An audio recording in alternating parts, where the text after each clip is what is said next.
UGC net yoga second paper, हम हठ योग के ग्रंथों को हम समराइज करेंगे जैसे कि एग्ज़ाम में पूछे जाते हैं, उसके सारे फैक्ट्स को हम आपको लिखवाएंगे। आज हम पहले हठ रत्नावली करेंगे, उसके बाद करेंगे शिव संहिता। लिखिए, हठ रत्नावली हठ योग संबंधित एक प्रमुख ग्रंथ तो है ही। हठ रत्नावली में 4 उपदेश है। कितने उपदेश है हठ रत्नावली में? आप बोलेंगे हठ रत्नावली में 4 उपदेश हैं। प्रारंभ में आदिनाथ शिव को प्रणाम किया गया है। ये सारे जो हमने पॉइंट वाइज आपको जो बता रहा हूँ, ये एक एक एमसीक्यू के इक्वल है। सोच लो, हठ रत्नावली में कितने उपदेश है? आप बोलोगे 4 उपदेश हैं। प्रारंभ में आदिनाथ शिव को प्रणाम किया गया है। पूछा गया था कि हठ रत्नावली में सबसे पहले प्रारंभ के बारे में पूछा गया था, तो आदिनाथ शिव को प्रणाम किया गया है, याद रखिएगा। यह सर्वर पुत्र श्री श्रीनिवास योगी द्वारा ये ग्रंथ क्या है?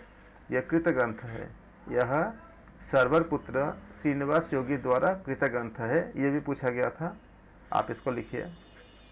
हठ रत्नावली में 4 उपदेश है, साथ साथ याद भी कर लीजिए। हठ रत्नावली में 4 उपदेश है। हठ रत्नावली में 4 उपदेश है।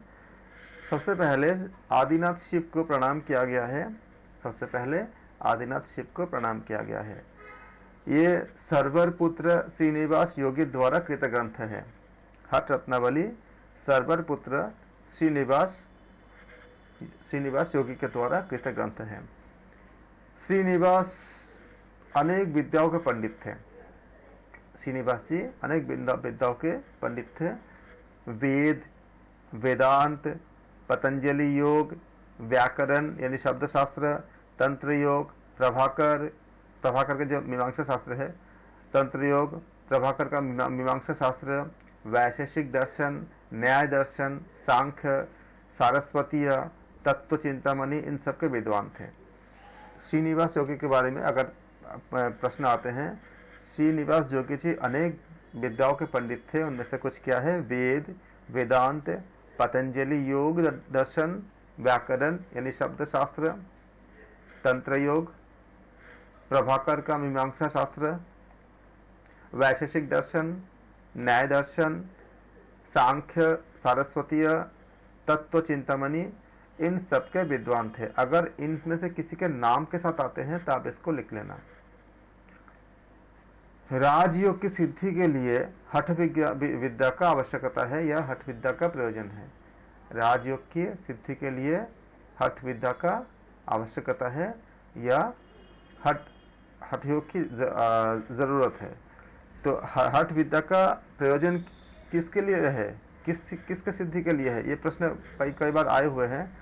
तो राजयोग की सिद्धि के लिए हठ विद्या का आवश्यकता है। इसको आप लिखेंगे भी और इसको याद भी रखेंगे कि राजयोग की सिद्धि के लिए हम क्या करते हैं? हठ विद्या की आवश्यकता पर बल दिया गया है। हठ विद्या की आवश्यकता है। योग क्या है हठ रत्नावली के अनुसार? याद रखिएगा, हम बात कर रहे हैं हठ रत्नावली के अनुसार। अपान और प्राण की एकता, जीवात्मा और परमात्मा की एकता। हठ रत्नावली के अनुसार योग क्या है? अपान और प्राण की एकता। हठ रत्नावली के अनुसार योग क्या है? अपान और प्राण की एकता, जीवात्मा और परमात्मा की एकता। योग योग के लिए ही है, समझ गए? बहुत गूढ़ अर्थ है। चित्त वृत्ति निरोध, जो कि पतंजलि योग दर्शन में भी कहा गया है, इसी को हठ रत्नावली में महायोग कहा गया है। प्रश्न आए थे कि हठ रत्नावली में महायोग किसे कहते हैं? तो हठ रत्नावली में महायोग चित्त वृत्ति के निरोध को ही महायोग कहा गया है। ये टर्म याद रखिएगा, ये टर्म पूछे गए हैं और पूछे जाने की पॉसिबिलिटी है। तो चित्त वृत्ति निरोध को जो पतंजलि योग दर्शन में जो पतंजलि योग दर्शन में भी बताया गया है, लेकिन यहाँ पे क्या बताया गया है? हठ रत्नावली में महायोग कहा गया है। महायोग के 4 प्रकार। महायोग के 4 प्रकार, ये हमने इसको स्लैब बनाया है आपके लिए, आप इसको याद कर रखेंगे। महायोग के कितने आपका है? 4 प्रकार के। ऐसे आप हेडिंग डालो, आप चाहो तो आप ऐसे इस तरह से लिख दो, महायोग के 4 प्रकार, उसके बाद आप ऐसे स्लैश बना लो, ऐसे 1 2 3 4। मैंने ऐसे बनाया है क्योंकि मुझे ऐसे कॉलम में प्रेजेंट करने में आसानी होती है, तो मैंने ऐसे बनाया है। तो आप इसको अपने कॉपी में अपने अकॉर्डिंग लिखो। पहले क्या है, मंत्र योग। मंत्र को मन मंग प्लस त्र, मन प्लस प्राण कहा करते हैं, भ्रू मध्य में ध्यान करते हैं। हठ रत्नावली के अनुसार मंत्र योग क्या होती है, मन प्लस त्र यानी मन प्लस प्राण। ये मंत्र योग का विश्लेषण है। ध्यान कहाँ रखते हैं, भ्रू मध्य में ध्यान रखते हैं। हठ रत्नावली के अनुसार मंत्र योग में भ्रू मध्य में ध्यान रखते हैं। हठ रत्नावली के अनुसार मंत्र योग में भ्रू मध्य में ध्यान रखते हैं। क्या क्या 4 प्रकार के योग है, मंत्र योग लिखिए, लय योग, राजयोग और हठ योग। क्या क्या 4 प्रकार है महायोग के, हठ रत्नावली के अनुसार मंत्र योग, लय योग, राजयोग और हठ योग। ये महायोग के 4 प्रकार के बारे में हमने अध्ययन कर रहे हैं। इसमें किसमें, हठ रत्नावली के अनुसार महायोग। महायोग के 4 प्रकार क्या क्या है, मंत्र योग, लय योग, राजयोग और हठ योग। इसके बारे में बात करेंगे। क्रिया या कर्म कितने हैं, 8। कुंभ कितने हैं, 8। मुद्राएं कितने हैं, 10। आसन कितने हैं, 84। राजयोग की सिद्धि के लिए हठ योग है, अनिवार्य है। अनिवार्य क्या है, हठ योग है। हठ रत्नावली के अनुसार क्रिया या कर्म 8 बताए गए हैं। हठ रत्नावली में क्रिया या कर्म 8 बताए गए हैं। कुंभक 8 बताए गए हैं। हठ रत्नावली में कुंभक 8 बताए गए हैं।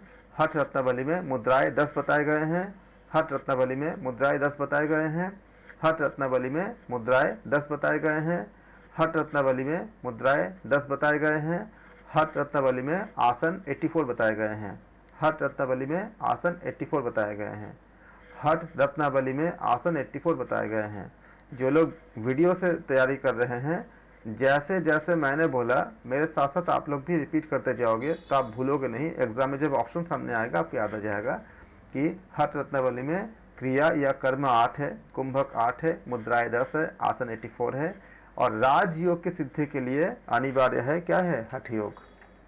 हम किसके अकॉर्डिंग अध्ययन कर रहे हैं, हठ रत्नावली के अकॉर्डिंग हमने अध्ययन कर रहे हैं। मंत्र योग के बारे में बात करेंगे। मंत्र इज इक्वल टू म प्लस त्र, अर्थात मन प्लस प्राण, इसको मंत्र कहा गया है। अर्थात शरीर के अंगों में मंत्र को स्थापित करके मंत्र का जाप करना, इसको कहा गया मंत्र योग कहा गया है।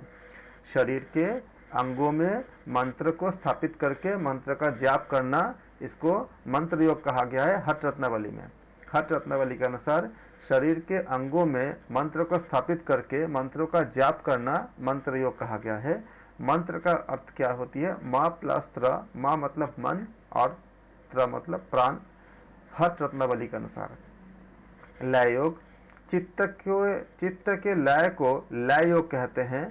चित्त के लय को लय योग कहते हैं। हठ रत्नावली के अनुसार चित्त के लय को लय योग कहते हैं। यह संकेत के द्वारा प्राप्त होता है। हठ रत्नावली के अनुसार चित्त के लय को लय योग कहते हैं। यह संकेत के द्वारा प्राप्त होता है। लय, आदिनाथ के अनुसार लय के 1.5 करोड़ भेद है। हठ रत्नावली के अनुसार, हठ रत्नावली में हम अध्ययन करते हैं कि आदिनाथ के अनुसार लय के 1.5 करोड़ भेद बताए गए हैं। हठ रत्नावली में आदिनाथ के अनुसार लय के 1.5 करोड़ भेद बताए गए हैं। संकेत में क्या होती है, भ्रू के मध्य दृष्टि रखना होता है। कहाँ रखनी होती है, भ्रू के मध्य दृष्टि रखना होता है। लय में श्रेष्ठ क्या है, आप ये एग्जाम का क्वेश्चन है जो आप बॉक्स में देख रहे हो। लय में नादानुसंधान श्रेष्ठ है। हठ रत्नावली के अनुसार लय में नादानुसंधान श्रेष्ठ है। हठ रत्नावली के अनुसार लय में नादानुसंधान श्रेष्ठ है। कई बार पूछा गया है यह फैक्ट। हठ रत्नावली के अनुसार लय में नादानुसंधान श्रेष्ठ है। मेरे साथ साथ बोलते रहिए, चाहे माइक ऑफ करके बताइए या चाहे माइक ऑन करके बताइए, लेकिन आप लोग रिपीट कीजिए ताकि आपको तैयार हो जाए पूरा। हठ रत्नावली के अनुसार लय में नादानुसंधान श्रेष्ठ है।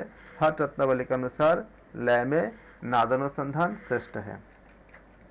लय के 2 लक्षण है। लय के लक्षण कितनी है, हठ रत्नावली के अनुसार लय के 2 लक्षण है। पुनः जन्म न लेना, अर्थात भाव संसार में पुनः जन्म न लेना। और दूसरा क्या है, विस्मित विषय को भूल जाना, ये आपका लय के 2 लक्षण हठ रत्नावली में बताया गया है। राजयोग, राजयोग प्राप्त करने के बाद आंखों से देखने के लिए कुछ भी शेष नहीं रहता हठ रत्नावली के अनुसार। चित्त भंग नहीं होता हठ रत्नावली के अनुसार, ये आपको बताया गया है कि चित्त भंग नहीं होता, और राजयोग प्राप्ति के बाद आंखों से देखने के लिए कुछ भी नहीं रहता। ये हमने प्राप्त किया किसमें? हठ रत्नावली के अनुसार। हम जिनका हम अध्ययन कर रहे हैं, ये हठ रत्नावली के अनुसार हम इसके ग्रंथों का अध्ययन कर रहे हैं। फिर हम देखेंगे कि देश काल से दूर परे हो जाता है, ना धारणा रहता है ना ध्यान। इसके बिना मतलब पृथ्वी, आसन, निशा, कुंभ व मुद्रा ये व्यर्थ है। तो हमें क्रिया के बारे में हम अध्ययन करेंगे आगे। राजयोग का फल के बारे में, जब हठ योग के घटक पीठ मतलब आसन, निशा यानी कि कुंभक, यहाँ पे निशा मतलब क्या? कुंभक है, कुंभक को निशा बताया गया है, और करण यानी मुद्रा है। तो नाम याद रखेंगे। पीठ मतलब आसन है, निशा मतलब कुंभक है, और करण मतलब मुद्राएं है हठ रत्नावली के अनुसार। पीठ मतलब आसन है, निशा मतलब कुंभ है, और करण मतलब मुद्राएं हैं। इनका अभ्यास किया जाता है तब राजयोग की फल प्राप्त होती है। यहाँ याद रखिएगा, हठ रत्नावली के अनुसार आसन मतलब पृथ्वी पीठ, मुद्रा मतलब करण पीठ, कुंभक मतलब निशा पीठ। ये तीनों आप एकदम याद रखेंगे, लिखते रहेंगे। हठ रत्नावली के अनुसार आसन मतलब पृथ्वी पीठ, मुद्रा मतलब करण पीठ, और कुंभक मतलब निशा पीठ। हम वीडियो को स्पीड को हम मीडियम रख रहे हैं ताकि आप लोग लिख सको। फिर भी जो लोग वीडियो को देख के नोट्स बना रहे हैं या अभी छूट जा रही है, तो अपने अकॉर्डिंग वीडियो को पॉज करके लिखेंगे ज़रूर, क्योंकि लेकिन लिखेंगे तभी आप एग्जाम में अच्छे से कर पाओगे। राजयोग कौन प्राप्त करता है? अपान वायु को ऊपर खींचकर प्राण सुषुम्ना में गति करता हुआ ब्रह्मरंध्र में स्थापित होगा, तब राजयोग होगा। हठ रत्नावली के अनुसार राजयोग का प्राप्त होता है अपान वायु को ऊपर खींचकर। हठ रत्नावली के अनुसार लिखिए, राजयोग का प्राप्त करता है साधक अपान वायु को ऊपर खींचकर प्राण सुषुम्ना में गति करता हुआ ब्रह्मरंध्र में स्थापित होगा, तब राजयोग होगा। अपान वायु को ऊपर खींचकर प्राण सुषुम्ना में गति करता हुआ ब्रह्मरंध्र में स्थापित होगा, तब राजयोग होगा। हठ योग के बारे में अगर बात करते हैं, हठ रत्नावली के अनुसार हठ योग क्या है आपका? क्रिया कितनी है? क्रिया या कर्म 8 होते हैं, कुंभक 8 होते हैं, मुद्राएं 10 होती है, आसन 84 होते हैं। अष्टकर्म यानी हठ क्या होती है? परमार्थ देने वाला होती है, क्योंकि अष्टकर्म मतलब 8 प्रकार के जो कर्म होती है उसको अष्टकर्म कहा गया है। हठ परमार्थ देने वाला होता है।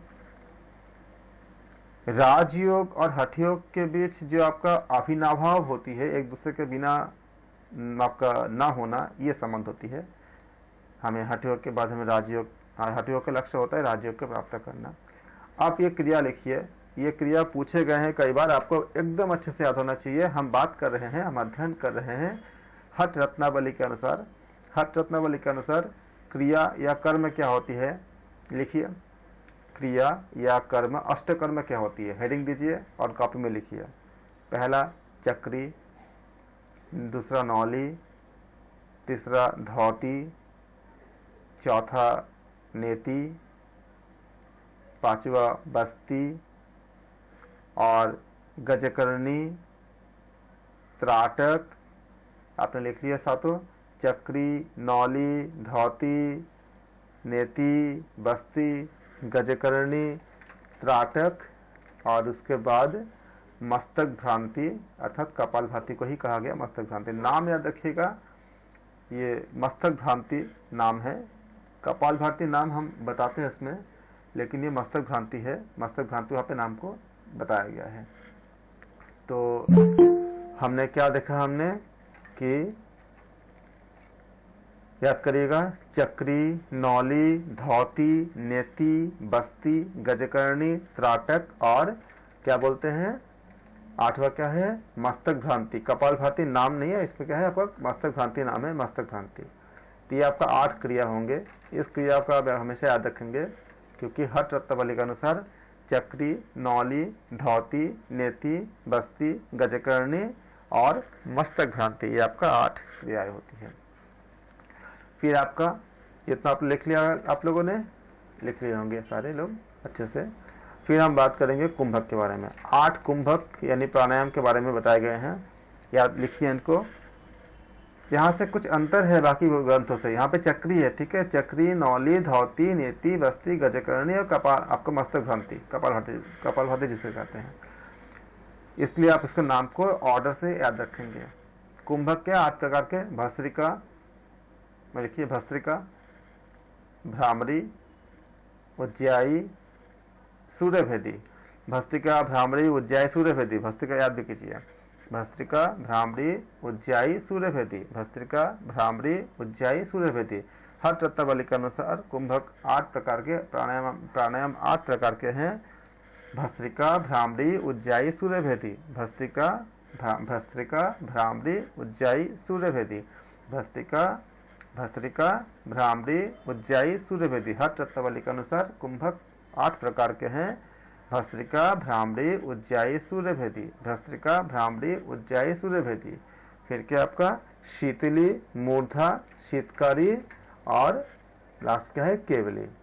क्या बोलेंगे आप, शीतली, चार आपने तैयार कर लिया, शीतली, मूर्धा, शीतकारी और केवली। शीतली, मूर्धा, शीतकारी और केवली। प्राणायाम क्या क्या है, शीतली, मूर्धा, शीतकारी और केवली। शीतली, मूर्धा, शीतकारी और केवली। शीतली, मूर्धा, शीतकारी और केवली। भस्त्रिका, भ्रामरी, उज्जाई, सूर्यभेदी, शीतली, मूर्धा, शीतकारी और केवली प्राणायाम। भस्त्रिका प्राणायाम, भ्रामरी प्राणायाम, उज्जाई प्राणायाम, सूर्यभेदी प्राणायाम, शीतली प्राणायाम, मूर्धा प्राणायाम, शीतकारी प्राणायाम और केवली प्राणायाम। हम किसके अकॉर्डिंग देख रहे हैं, हठ रत्नावली के अनुसार हमने यहाँ पे हमने इसको याद किया, इसको लर्न किया, इसको याद रखिएगा। और मुद्राएं कितनी हैं आपका, 10 मुद्राएं हैं। 10 मुद्रा में आप पहले याद कीजिए, महामुद्रा, महाबंध, महावेद, उद्यान। महामुद्रा, महाबंध, महावेद, उद्यान लिख लिया आपने। महामुद्रा, महाबंध, महावेद, उद्यान। महामुद्रा, महाबंध, महावेद, उद्यान। मूलबंध, जालंधर बंध, विपरीत करनी। मूलबंध, जालंधर बंध, विपरीत करनी। बजरौली, शक्ति चालिनी और खिचड़ी। बजरौली, शक्ति चालिनी और खिचड़ी। बजरौली, शक्ति चालिनी और खिचड़ी। आपने याद कर लिया, महामुद्रा, महाबंध, महावेद, उद्यान बंध, मूल बंध, जालंधर बंध, विपरीत करनी और आप बोलेंगे बजरौली, शक्ति चालिनी और खिचड़ी। ये आपको 10 मुद्राएं हो गए।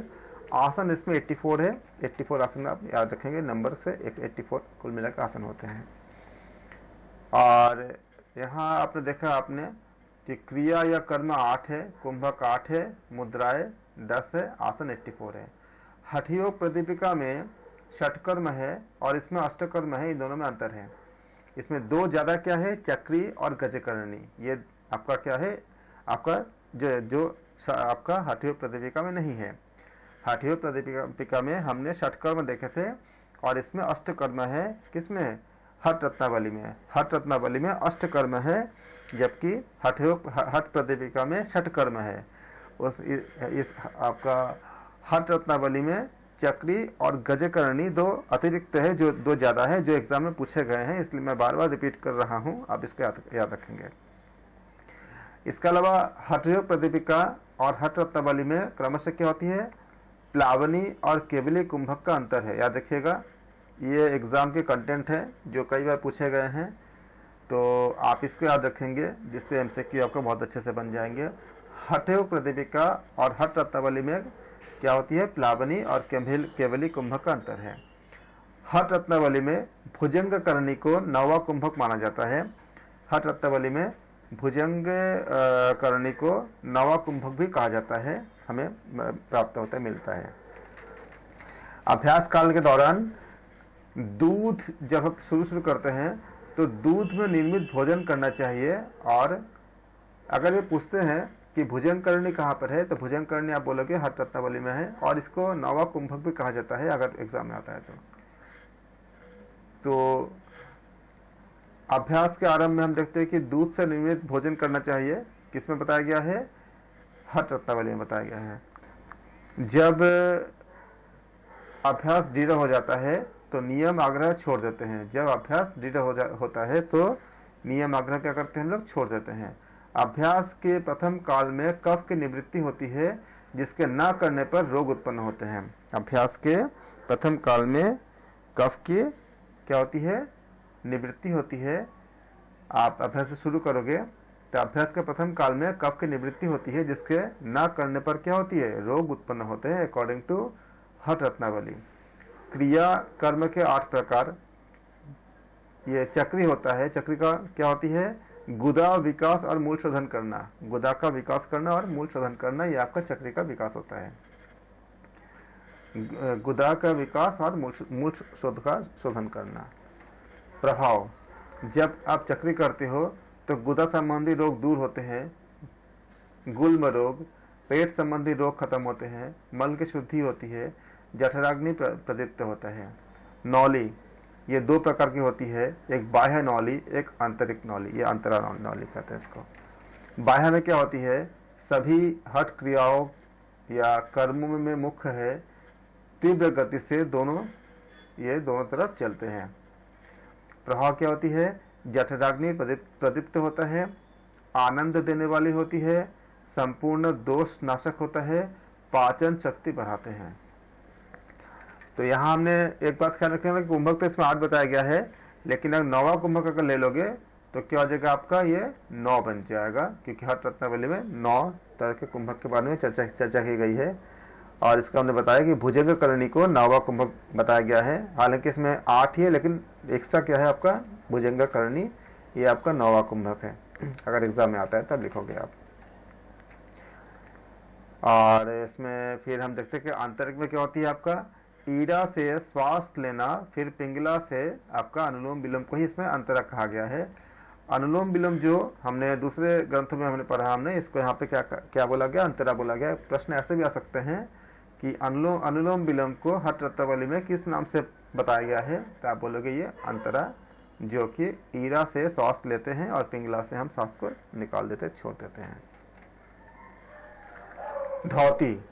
धौती के बारे में बताया गया है कि 4 अंगुल चौड़ी होगी, 20 हाथ लंबी होती है। जो डेटा दिया गया उसी को फॉलो करनी है। प्रभाव क्या होती है, खांसी, श्वास, प्लीहा, कफ रोग इत्यादि रोग दूर होते हैं। नेति, इसमें 6 बलिष्ठ यानी 54 इंच लंबी नेति लेते हैं। एक बलिष्ठ क्या होती है, 9 इंच होती है, याद रखिएगा। प्रभाव में क्या होती है, कपाल शोधन, दिव्य दृष्टि। प्रभाव क्या होती है, इसमें कपाल शोधन होती है और दिव्य दृष्टि होती है। कपाल शोधन, दिव्य दृष्टि, गर्दन से ऊपर सभी लोगों में लाभकारी होता है। यह आपका नेति का प्रभाव होती है। हठ योग के 3 ग्रंथों में मूल रूप से केवल, यानी कि आपने देखा कि इसका प्रभाव क्या था, ऊपर में हमने देखा, हमने कपाल शोधन, दिव्य दृष्टि, गर्दन से ऊपर के सभी रोगों में लाभकारी होती है। अगर नेति के लिए प्रश्न आता है, उसके आपका फायदा के लिए, लाभ के लिए, तो गर्दन के ऊपर के जितने भी रोग होते हैं उनके में नेति को लाभकारी बताया गया है हठ रत्नावली में। हठ योग के 3 ग्रंथों में मूल रूप से केवल सूत्र नेति ही दी गई है, लेकिन हम बाकी भी अभी प्रचलन में, लेकिन यहाँ पे नेति का अर्थ क्या है आपका, सूत्र नेति के बारे में बताया गया है। बाकी कुछ उल्लेख नहीं है, जल नेति इत्यादि का कोई नाम लिखित नहीं है, खाली इसमें नेति बताया गया है। नेति का अर्थ इसमें, क्योंकि जल नेति में आपका 54 इंच आपका लंबी नेति तो होती नहीं है, खाली जल ही होती है, तो इसमें आपका किसी के बारे में बताया गया है, इसमें आपको सूत्र नीति के बारे में ही विस्तार से बताया गया है। बस्ती दो प्रकार की होती है, एक होती है जल बस्ती, एक होती है वायु बस्ती। हठ रत्नावली के अनुसार बस्ती दो प्रकार की होती है, जल बस्ती और वायु बस्ती। इसको चक्रीय क्रिया के बाद में करना चाहिए। कौन सा बस्ती क्रिया? नाभि तक जल लेना होता है या नाभि तक जल होना चाहिए, विचित्रकरणी करके जल बाहर निकाल देते हैं। 3 घड़ी, एक घड़ी मतलब कितनी होती है आपका 24 मिनट, मतलब 72 मिनट खाना नहीं खाना चाहिए। ख्याल रखिएगा ना इस डिजिट को, फिगर को, जो एग्जाम में पूछे जा सकते हैं। हवा रहित स्थान पर स्नान नहीं करने के लिए कहा गया है। प्रभाव क्या होती है? गुल्म रोग, प्लीहा, कफ, वात, पित्त का नाश, धातु व अंतःकरण प्रकाशित होता है।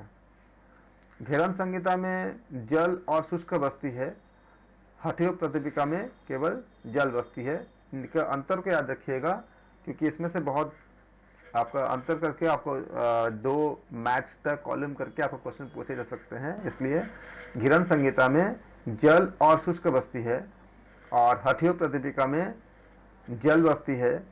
और यहाँ हमने क्या देखा? हमने जल बस्ती और वायु बस्ती, 2 प्रकार की बस्ती को हमने हठ रत्नावली में हमने अध्ययन किया।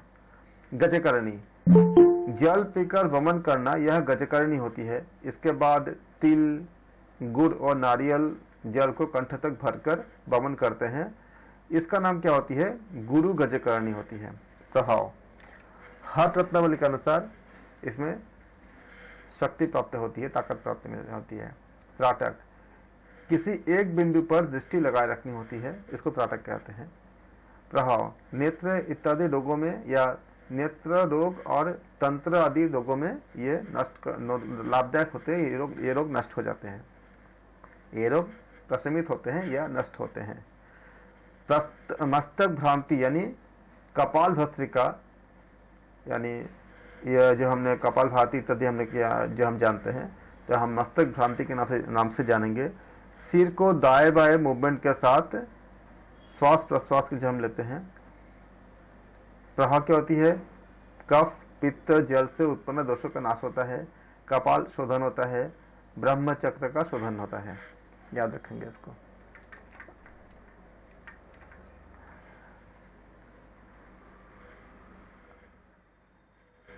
ये सारे प्राणायाम आपको करने से, जब करते हैं तो ऐसे सारे प्राणायाम करने से क्या होती है, और जितने क्रियाएं बताई गई है प्राणायाम और क्रिया को करने से क्या होती है, इनसे शरीर शुद्ध होती है। और जब शरीर शुद्ध होने के बाद प्राणायाम करने के लिए कहा गया है।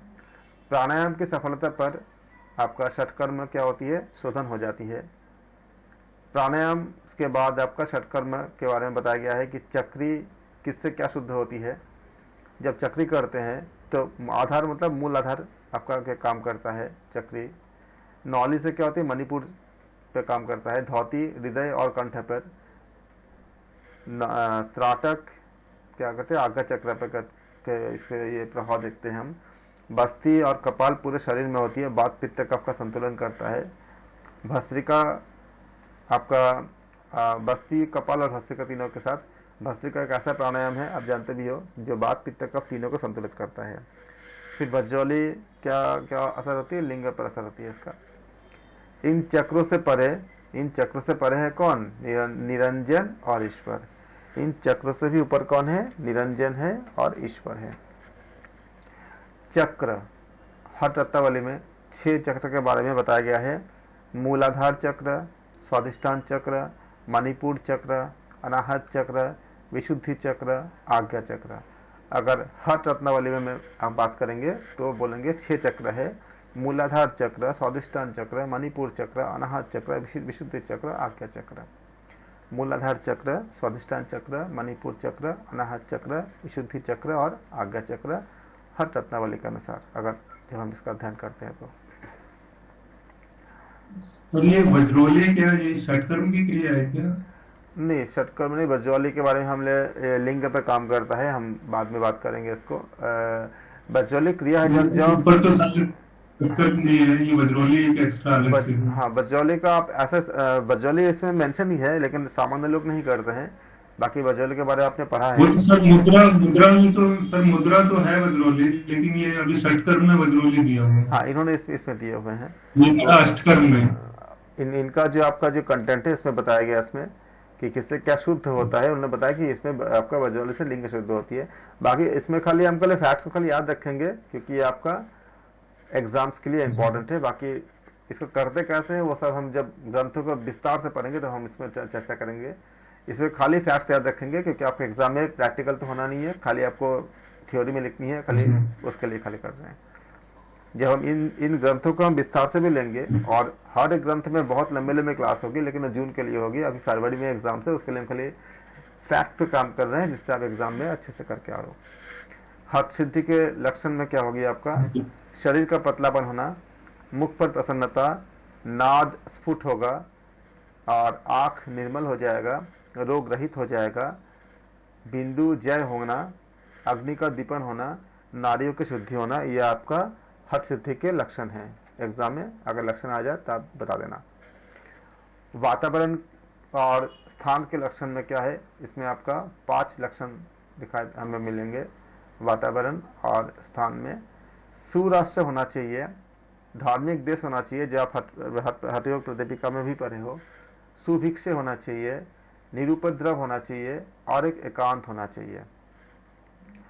कुटिया कैसा होना चाहिए आपका, छोटा द्वार होना चाहिए, छिद्र नहीं होना चाहिए, ऊंचा नीचा नहीं होना चाहिए और गोबर से आपका जो लिपा होता है उसमें, ताकि कीटाणु से आपका ज़्यादा प्रभाव न हो, और इसलिए गोबर से हमें लिपा होना चाहिए। कीड़ों से रहित होना चाहिए, स्वच्छ होना चाहिए, मंडप होना चाहिए, वेदी होना चाहिए और कुआं होना चाहिए और दीवारों से क्या होना चाहिए, घिरा होना चाहिए। कौन योगी ब्रह्म के समान होती हैं, जो निद्रा का त्याग कर दिया हो, मिताहारी हो, श्वास को जीत लिया हो, जितेंद्रिय हो, हठयोग का अभ्यासी हो। कौन व्यक्ति राक्षस होते हैं, योग और योग शास्त्र की जो निंदा करते हैं उसको राक्षस कहा गया है। किसमें, हठ रत्नावली के अनुसार।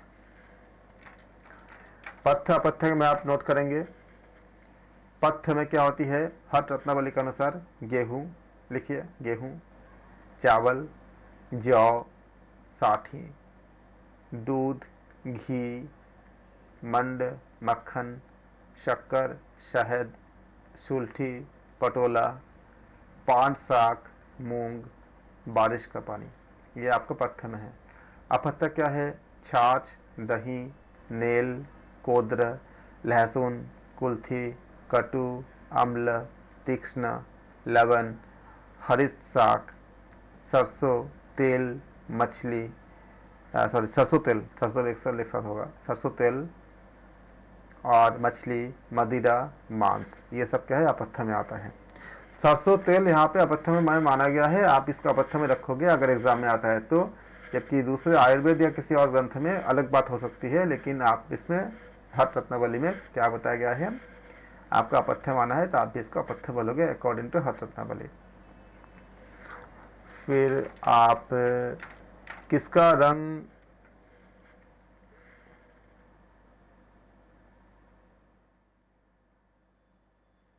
किसका संग नहीं करना चाहिए, दुर्जन लोगों का संग नहीं करना चाहिए, स्त्री का संग नहीं करना चाहिए, प्रातः स्नान नहीं करना चाहिए हठ रत्नावली के अनुसार, क्योंकि इसमें इससे अकॉर्डिंग है प्रातः स्नान उनको नहीं करना चाहिए जिनको, मतलब बहुत जिसे कहते हैं ना कि नियमाग्रह के अनुसार कि करना ही करना है एकदम, ताकि इसमें शरीर को रिलैक्स देते हैं, बहुत ज़्यादा शरीर को जो है कष्ट नहीं दिया जाता है, इसके अकॉर्डिंग। तो आप व्याख्या हम करेंगे जब हम ग्रंथों को बहुत विस्तार से पढ़ेंगे, अभी खाली आप फैक्ट्स नोट करेंगे क्योंकि इसमें बाकी ग्रंथों में भी बताया गया है कि आपका अत्यधिक नियमाग्रह करने को मना किया गया है, तो उसके अकॉर्डिंग तो हठ रत्नावली के अनुसार शारीरिक कष्ट नहीं करना चाहिए अकॉर्डिंग टू हठ रत्नावली के अनुसार।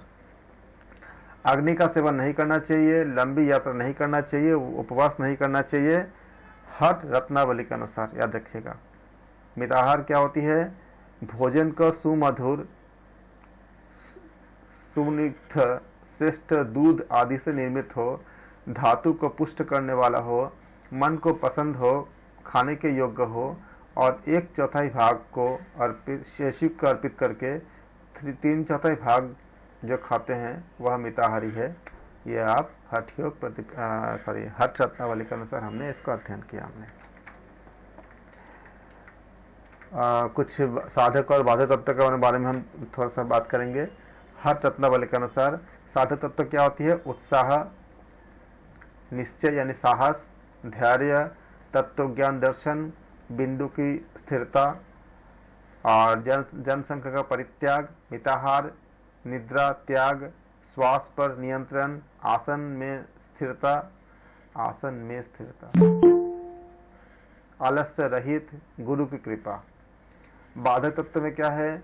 जो आपको बाधा पहुंचाते हैं, अत्याहार बहुत ज्यादा खाना खाना, प्रयास अत्यधिक प्रयास, प्रजल्प नियमाग्रह, जनसंख्या, लौल्यम, यह आपका बाधक तत्व है हठ रत्नावली के अनुसार। द्वितीय उपदेश, ये आपका पहला उपदेश में आपका हो गया। आपका द्वितीय उपदेश में क्या है? आपका दूसरे उपदेश में कुंभकों और मुद्राओं के वर्णन दिया है। इसमें कुंभकों और 10 मुद्राओं के इसमें वर्णन इसमें बताया गया है, किया गया है। इसमें 8 प्रकार के जो हमें बात कर बढ़ चुके हैं। आपका कुंभक का वर्णन है, लेकिन आपको इसमें हमने देखा है एक और अभी कुंभक के बारे में विशिष्ट सिद्धियों प्राप्त होती है। कुंभक के लिए प्राणायाम से शुद्ध होकर नाड़ियाँ शुद्ध होती है, नाड़ियाँ शुद्ध होकर प्राण कहाँ जाती है? सुषुम्ना में प्रवेश करता है। तब मन में स्थिरता उत्पन्न होती है। इसको मनोन, यह प्रश्न पूछा गया है कि मनोन्मय अवस्था किसे कहते हैं? तो आप बोलोगे कि जब प्राणायाम से नाड़ियाँ शुद्ध होकर प्राण जब सुषुम्ना में प्रवेश करते हैं हठ रत्नावली में, तब मन में स्थिरता उत्पन्न होती है और इस स्थिति को कहा गया है मनोन्मयी अवस्था कहते हैं हठ रत्नावली के अनुसार। प्राणायाम के द्वारा नाड़ियाँ शुद्ध होकर प्राण सुषुम्ना में प्रवेश कर जाता है, तब मन में स्थिरता उत्पन्न होती है और इसे मनोन्मयी अवस्था कहते हैं हठ रत्नावली के अनुसार। नवा कुंभक हमने बात किया था थोड़ा देर पहले भी। 8 के अलावा नवा कुंभक क्या है? आपका भुजंग करणी माना जाता है। पूरक के अंत में जालंधर बंद यानी कंठ में होते हैं। कुंभक के अंत व रेचक में क्या होती है? जबकि हम कुंभक के अंत और रेचक के प्रारंभ करते हैं तो इसमें क्या लगाते हैं? उद्यान बंध लगाते हैं। तीनों बंधों से जब हम करते हैं तो तीनों बंधों का उपयोग करके प्राण क्या होती है? ब्रह्म नाड़ी में प्रवेश करता है। तीनों बंधों का उपयोग से प्राण ब्रह्म नाड़ी में प्रवेश करता है। जो प्रश्न आते हैं कि तीनों बंधों से क्या होती है? आप बोलोगे तीनों बंधों से प्राण ब्रह्म नाड़ी में प्रवेश करता है। और इस तरह से आपने क्या देखा? आपने कि नवा कुंभक क्या है? भुजंग करणी है और तीनों बंधों से क्या होते हैं? प्राण क्या होती है? ब्रह्म नाड़ी में प्रवेश करता है हठ रत्नावली के अनुसार।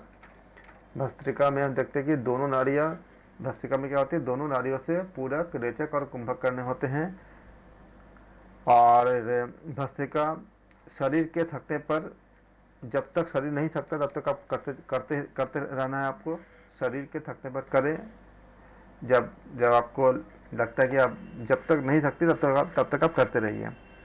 वात पित्त कफ तीनों का हरण करता है, अग्नि को बढ़ाता है, ब्रह्म नाड़ी के मुख से कफ को हटाता है। इतने सारे आपका जो गुण है भस्त्रिका प्राणायाम के। शरीर के थकने पर खड़े और वात पित्त कफ का हरण करता है, अग्नि को बढ़ाता है, ब्रह्म नाड़ी के मुख से कफ को हटाता है। फिर क्या करेंगे? भ्रामरी। पूरक के समय पुरुष मधुमक्खी या भौरे सा नाद करता है। पुरुष मधुमक्खी देखिएगा, हठ रत्नावली के अनुसार पूरक के समय पुरुष मधुमक्खी या भौरे सा नाद करते हैं। ये आपको एक बहुत बड़ी आपका नॉलेज भी है और आपको जानकारी भी है कि भ्रामरी जब करते हैं उस समय, और एग्जाम्स के लिए भी है, पुरुष मधुमक्खी या भौरे सा नाद एग्जाम में पूछे जाएंगे कौन सी मधुमक्खी की तरह, पुरुष मधुमक्खी या बाकी 3 और ऑप्शन देंगे। तो आप बोलोगे पुरुष मधुमक्खी या भौरे सा नाद करेंगे। और रेचक का समय क्या करेंगे? महिला मधुमक्खी या भंवरी का नाद करेंगे। ये फैक्ट्स आप याद रखना, और ये कई जगह पूछे गए हैं और बहुत आपका बारीक आपका नॉलेज होंगे कि भ्रामरी में जब आप पूरक करते हो तो पूरक से क्या पू आती है, पुरुष में भी क्या पू आती है, तो दोनों में इसका आप ऐसे याद कर सकते हो। तो पूरक क्या होती है? पुरुष मधुमक्खी, और बाकी जो बचा पुरुष का क्या बचा, महिला बचा, और पूरक छोड़ के क्या बचा आपका, रेचक बचा। तो रेचक में होती है महिला। महिला अगर आप एक खाली याद रखना कि पुरुष में भी पू होता है अगर भूलते हो, और पूरक में भी पू होता है, तो दोनों को मैच कर देना। एग्जाम में याद करने का ये सब ट्रिक्स बनाए जाते हैं, उससे आपको याद रहती है। तो पूरक के समय क्या होगा, पुरुष मधुमक्खी की तरह आपका भंवरे या नाद करते हैं, और रेचक के समय क्या होती है, स्त्री यानी महिला मधुमक्खी या भंवरी का नाद करते हैं। इससे क्या होती है, आनंद की उत्पत्ति होती है। उज्जाई के बारे में बात करेंगे। उज्जाई क्या होती है, ध्वनि करते हुए दोनों नाड़ियों से वायु को खींचते हैं, बाई ईरा से रेचक करते हैं। ये आप याद रखिएगा उज्जाई के बारे में। सूर्यभेदी हम खाली उतना कर रहे हैं जिसके आधार पे एग्जाम में एमसीक्यूज बने हैं या बनने की संभावना है, और जिसके जरिए आपको एक शॉर्ट रिवीजन में आप इतना कर सकते हो कि आपको फरवरी या बहुत जल्दी जो एग्ज़ाम के बहुत कम दिन बचे होते हैं, जैसे अभी हमारा अब जून, अभी आपकी ये जनवरी चल रही है 23 है, तो 1 महीने ही बचे हुए हैं। जब भी आपको ऐसे तैयारी करनी होती कि 1 महीने या 20 दिन बाद एग्ज़ाम्स हो, तब आपको क्विक रिवीजन के साथ ये खाली फैक्ट्स को आप खाली याद रखोगे, जिससे आप क्वेश्चंस का अटेम्प्ट कर पाओ। उस समय ये बहुत लाभदायक होता है। इसलिए आप याद रखना इसको, फैक्ट्स को, और इसको अच्छे से कॉपी में लिख करके रेडी कर लेना। हम इसके रिवीजन में बहुत सारा क्वेश्चंस भी करेंगे, जो क्वेश्चंस आए हुए हैं, तब आपको क्वेश्चन का आंसर देने में बहुत हेल्पफुल होगा। सूर्यभेदी में क्या करते हैं, दाई नाक से पूरक करते हैं और बाई से रेचक करते हैं। सूर्यभेदी में अकॉर्डिंग टू हट रत्नावली क्या करते हैं, हम दाई नाक से पूरक करते हैं और बाई से क्या करते हैं, रेचक करते हैं। ये आलस्य दूर करता है, वात का नाश करता है सूर्यभेदी अकॉर्डिंग टू हट रत्नावली। शीतली, शीतली क्या होती है, जीव्या से, शीतली में हम क्या करते हैं, हम ऐसे जानते भी है, पहले दूसरे ग्रंथों में भी हमने पढ़ा। हमने शीतली से क्या होती है, जीव्या से वायु का पान करते हैं, और हट रत्नावली के अनुसार कितने बार करनी है, 80 बार करनी है। फायदा क्या होते हैं, गुल्म, प्लीहा, ज्वर, पित्त, भूख, प्यास, विष का नाश होता है। मूर्छा क्या होता है, पूरक के अंत में जालंधर बन लगाने को हम मूर्छा कहते हैं। पूरक के अंत में जालंधर बन लगाते हैं, किसमें, मूर्छा में। याद रखिएगा, इतना लगाना नहीं है आपको, खाली याद रखेंगे ताकि एग्जाम में आप कर पाओ, इसका ऑप्शन में आप टिक कर पाओ। शीतकारी, मुख दांतों से सांस लेना और दोनों नाड़ियों से छोड़ना, इसको कहते हैं मुख से, यानी दांतों से। आप जानते हो कैसे करते हैं इसको, सांस को लेना और दोनों नाड़ियों से छोड़ना। कामदेव के समान हो जाते हैं। सृष्टि व संहार करने वाला होता है अकॉर्डिंग टू हट रत्नावली के अनुसार। भूख, प्यास, निद्रा व आलस्य का नाश होता है जब आप शीतकारी करते हो। तो यह याद रखिएगा, घेरन संहिता में नहीं है। अगर दोनों का अंतर पूछना है तो ये आप बोलोगे, ये हट प्रदीपिका में और हट रत्नावली में इसके बारे में बताया गया है। केवली, केवली में क्या होता है आपका, रेचक और पूरक से मुक्त होता है, सभी को समान होता है। आप केवली को बताया गया, इसमें तो इसमें रेचक होता है ना पूरक होता है, आप कहीं भी आप ऐसा कर सकते हो। हट रत्नावली में आप जब अध्ययन करते हो तो हट रत्नावली में क्या दिया है, प्लावनी है, जबकि आपका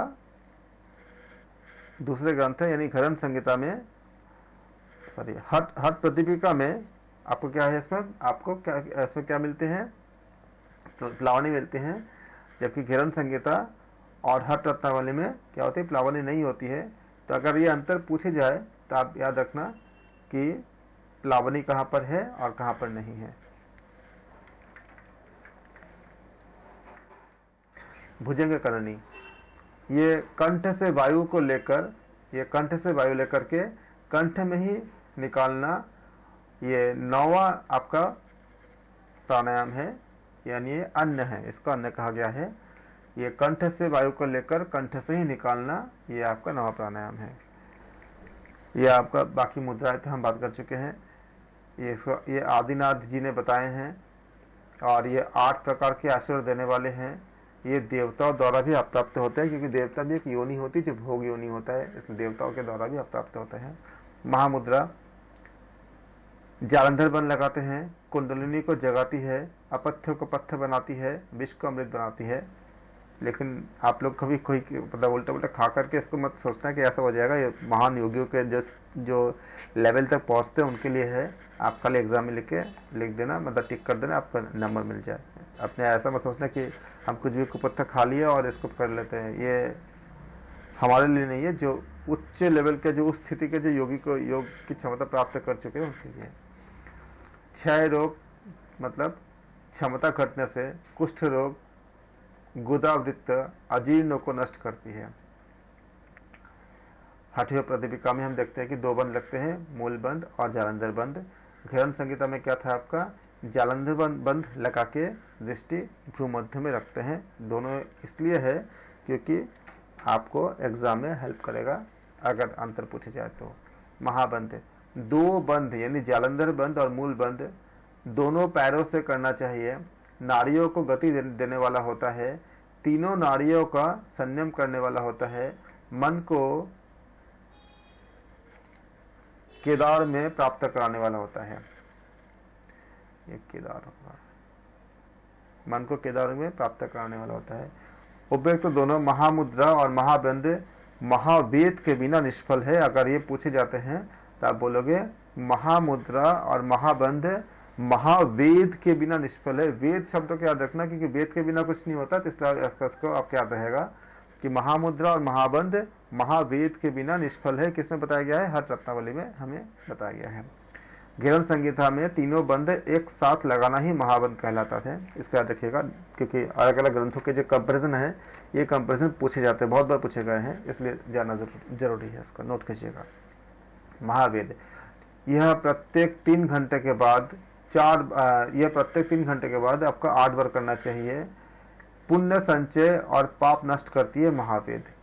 उड्डयन बंद, प्राण को सुषुम्ना नाड़ी में बांध देते हैं, मृत्यु का भय नाश होता है। उड्डयन बंद से क्या होती है, प्राण को सुषुम्ना नाड़ी में बांध देते हैं और मृत्यु का भय नाश होता है। इसके अलावा क्या होती है, वृद्ध भी क्या होता है, युवा हो जाता है जब आप उड्डयन बंद को करते हो। बाह्य सौंदर्यता को बढ़ाता है। 6 महीने लगातार करने से मृत्यु की जीत होती है। हठ रत्नावली के अनुसार याद रखिएगा, हठ रत्नावली के अनुसार हमने ये चीज़ों को हमने अध्ययन किया उड्डयन बंद के बारे में कि 6 महीने लगातार करने से मृत्यु को जीत लेते हैं। मूल बंद, इसके द्वारा प्राण, अपान व नाद बिंदु की एकता होती है, सिद्धि प्राप्त कर लेते हैं। मूत्र व पुरुष क्या क्षय होती है और कुंडलिनी क्या जागृत होती है। प्राण ब्रह्म नाड़ी में प्रवेश कर लेता है मूल बंद से। जालंधर बंद, अमृत का बचाव कंठ में यह होती है। ब्रह्म नाड़ी में प्राण प्रवेश होता है, ब्रह्म नाड़ी में प्राण प्रवेश होता है। जहाँ मूल और उड्डयन बंद से यानी ईरा पिंगला बंद हो जाती है, वहीं जालंधर बंद से प्राण क्या होती है, सुषुम्ना में प्रवेश करती है। जालंधर बंद से क्या होती है, प्राण सुषुम्ना में प्रवेश करती है हठ रत्नावली के अनुसार, और लय अवस्था की प्राप्ति होती है। क्या होती है, लय अवस्था की प्राप्ति होती है। विपरीत करनी, विपरीत करनी क्या होती है, गुरु उपदेश से ही जान सकते हैं, सभी रोग नष्ट होते हैं। अल्पाहार नहीं लेना, पूर्ण आहार ही लेना होता है। बज्रौली, सहजौली और अमरौली ये सिर्फ शिष्य को देनी है, पुत्र को भी नहीं देनी है। जो उपयुक्त शिष्य होंगे कल उनको देनी है। कुंडलिनी जागरण, नारी शोधन, अपान व प्राण की एकता, बिंदु रक्षण से मन नियंत्रण होती है।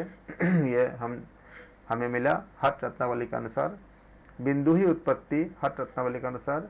बिंदु ही उत्पत्ति, स्थिति और विनाश का कारण है, हठ रत्नावली के अनुसार। बिंदु से ही राजयोगी बनते हैं, हठ रत्नावली के अनुसार। इसे कल्याणकारी कहा गया है।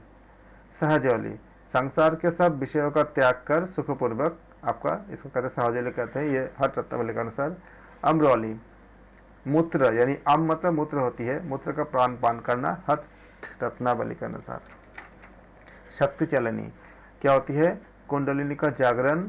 12 अंगुल चौड़ा, ये फैक्ट, ये डेटा याद रखिएगा, ये डेटा बहुत बार पूछे गए एग्जाम में, आपको ये न्यूमेरिकल डेटा से ही ज़्यादा क्वेश्चन आते हैं। 12 अंगुल बड़ा और 6 अंगुल चौड़ा कपड़े से जीवा को ठकना है, पकड़कर हिलाना है।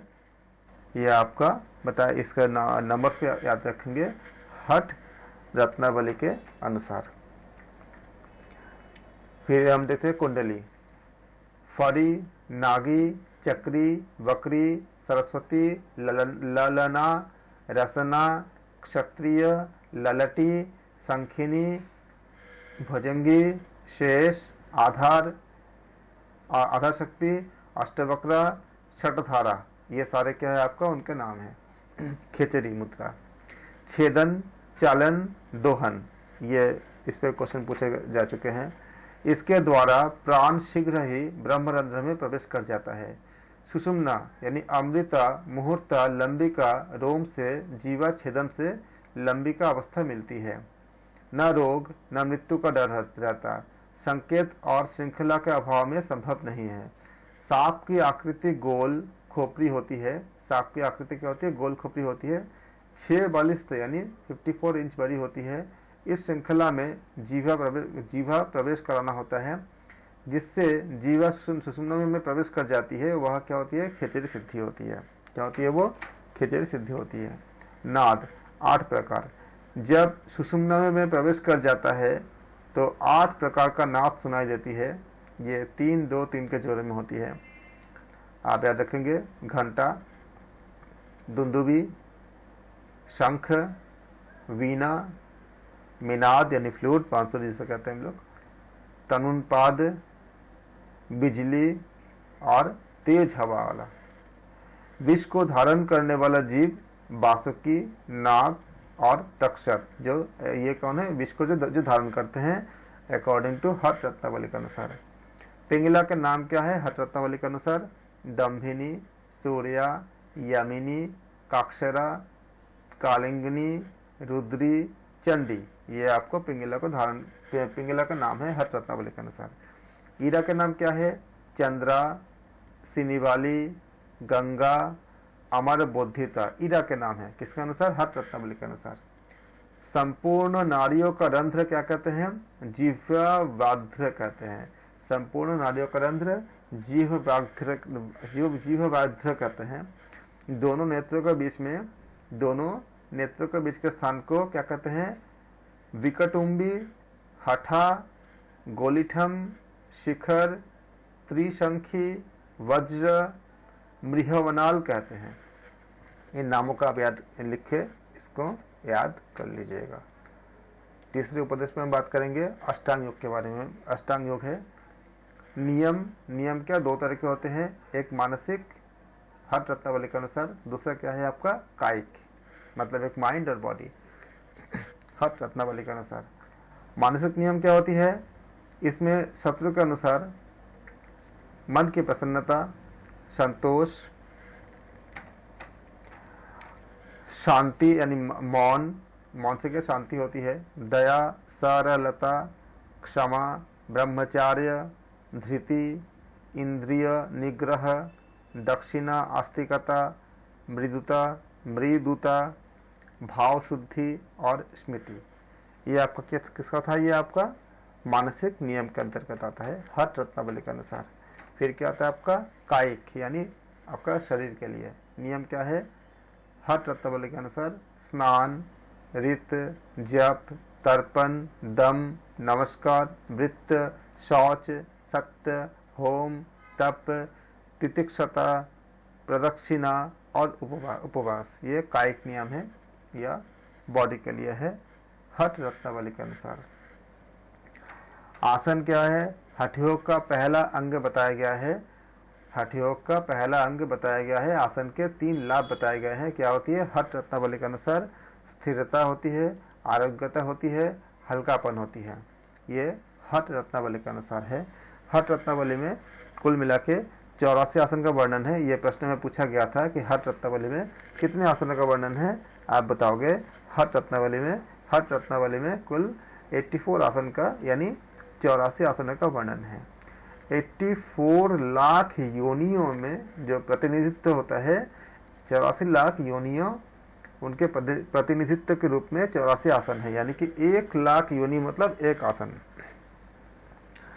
84 आसन में से कुछ मुख्य आसन है जो अगर आपका एग्जाम में आते हैं, जैसे क्या क्या है? स्वास्तिकासन, गोमुखासन, पद्मासन, वीरासन, सिंहासन, मयूरासन, कुकुटासन, भद्रासन, भद्रासन क्या होती है, काम दहन करने वाला होता है। सिद्धासन, मुक्तासन, इन 10 आसनों में भी जो 4 मुख्य आसन है वो क्या क्या है एग्जाम के लिए। सिद्धासन, पद्मासन क्या होती है, दुर्लभ रोग भी नष्ट होते हैं। सिंहासन, तीनों बद होती है। भद्रासन क्या होती है, सब रोग नष्ट होते हैं। इन सब 4 आसनों अर्थात 84 आसनों में से प्रमुख है ये 4 आसन। सिद्धासन को क्या क्या क्या बोला गया, आसनों का राजा। यहाँ देखिएगा हठ रत्नावली के अनुसार आसनों को राजा किसे कहा गया है, सिद्धासन को बताया गया है। हठ रत्नावली के अनुसार आसनों का राजा कौन है, सिद्धासन है। हठ रत्नावली के अनुसार आसनों का राजा कौन है, सिद्धासन है। सिद्धासन आसनों का राजा है। सिद्धासन का नाम क्या है, वज्रासन, मुक्तासन, गुप्तासन। सिद्धासन का नाम क्या है, वज्रासन, मुक्तासन, गुप्तासन। वज्रासन, मुक्तासन, गुप्तासन। प्रभाव क्या होती है, आसन से रोग दूर होते हैं, प्राणायाम से पाप नष्ट होते हैं, प्रत्याहार से मन के विकार नष्ट होते हैं। एग्जाम्स के लिए बहुत महत्वपूर्ण है। हठ रत्नावली के अनुसार आसन से क्या होती है, रोग दूर होते हैं। आसन से क्या होती है, रोग दूर होते हैं। आसन से क्या होती है, रोग दूर होते हैं। प्राणायाम से क्या होती है, पाप नष्ट होती है। हठ रत्नावली के अनुसार प्राणायाम से क्या होती है, पाप नष्ट होते हैं। प्राणायाम से क्या होती है, पाप नष्ट होते हैं। प्राणायाम से क्या होती है, पाप नष्ट होते हैं। और प्रत्याहार से क्या होती है, मानसिक विकार नष्ट होते हैं। प्रत्याहार से क्या होती है, मानसिक विकार नष्ट होते हैं। प्रत्याहार से क्या होती है, मानसिक विकार नष्ट होते हैं। प्राणायाम, प्राणायाम के अभ्यास के लिए 3 आसन प्रमुख है। हठ रत्नावली के अनुसार प्राणायाम के अभ्यास के लिए 3 आसन क्या है आपका, प्रमुख है। क्या है, सिंहासन। प्राणायाम के अभ्यास के लिए हठ रत्नावली में क्या क्या बताया गया है, सिंहासन, बद्ध पद्मासन और स्वास्तिकासन। प्राणायाम के अभ्यास के लिए हठ रत्नावली में 3 आसन को प्रमुख बताया गया है, सिंहासन, बद्ध पद्मासन और स्वास्तिकासन। प्राणायाम को 4 कालों में करना चाहिए अकॉर्डिंग टू हठ रत्नावली। प्राणायाम को 4 कालों में करना चाहिए, सुबह, प्रातः काल में, दोपहर, सायंकाल और मध्य रात्रि। ये हर बार 20-20 यानी कि 80 बार होगा। 20 × 4 हर बार 20 बार करने का प्रावधान किया गया है हठ रत्नावली में, हठ रत्नावली के अनुसार। दूसरे ग्रंथ में कुछ दूसरे और आपका समाधि था। समाधि का वर्णन इस तरह से है कि समाधि, आत्मा व मन की एकता को समाधि कहते हैं। आत्मा और मन की एकता को समाधि कहते हैं। जीवात्मा और परमात्मा की एकता होने पर सभी संकल्पों का नष्ट होता है। जीवात्मा और परमात्मा की एकता होने पर सभी संकल्पों का नष्ट हो जाता है। ध्यान की अवस्था में मन का स्थिर होना, ध्यान की अवस्था में मन का स्थिर होना। इंद्रियों का स्वामी कौन होता है, मन होता है अकॉर्डिंग टू हठ रत्नावली। इंद्रियों का स्वामी कौन होता है, मन होता है। मन का स्वामी कौन होता है, प्राण होता है। मन का स्वामी प्राण है हठ रत्नावली के अनुसार। इंद्रियों का स्वामी मन, मन का स्वामी प्राण, प्राण का स्वामी क्या होती है, लय या नाद। तो हठ रत्नावली के अनुसार इंद्रियों का स्वामी कौन है, मन है। प्राण का स्वामी कौन है, मन का स्वामी कौन है, प्राण है। और हठ रत्नावली के अनुसार प्राण का स्वामी कौन है, नाद है। इन तीनों का आप याद कर लीजिए, क्योंकि याद करेंगे तो बहुत अच्छे, अभी आप साथ साथ लिख भी लीजिए और साथ में आप इसको याद लर्न भी कर लीजिए कि इंद्रियों का प्राणी क्या है, मन। इंद्रियों का प्राणी कौन है, मन। आप बताएंगे हठ रत्नावली के अनुसार इंद्रियों का प्राणी कौन है, मन होता है। स्वामी में सर, प्राणी में। स्वामी, इंद्रियों का स्वामी, हाँ यहाँ सॉरी, इंद्रियों का स्वामी कौन है, मन होता है। मन का स्वामी कौन है, प्राण होता है। और प्राण का स्वामी क्या होता है, लय बताया गया है। फिर आपका समाधि की अवस्था बताई गई है, आरंभ अवस्था, घटावस्था, परिचय अवस्था और निष्पत्ति अवस्था। इसको तो आप दूसरे ग्रंथों में भी सेम ही पढ़े हो, जो हठीय प्रतिपिका इत्यादि में भी उतना ही बताया गया इसमें भी। फिर आरंभ अवस्था, इसमें क्या होती है, इसमें अनाहत ध्वनि सुनाई देती है। नाद ब्रह्मरंध्र में होता है, मतलब हृदय में होती है।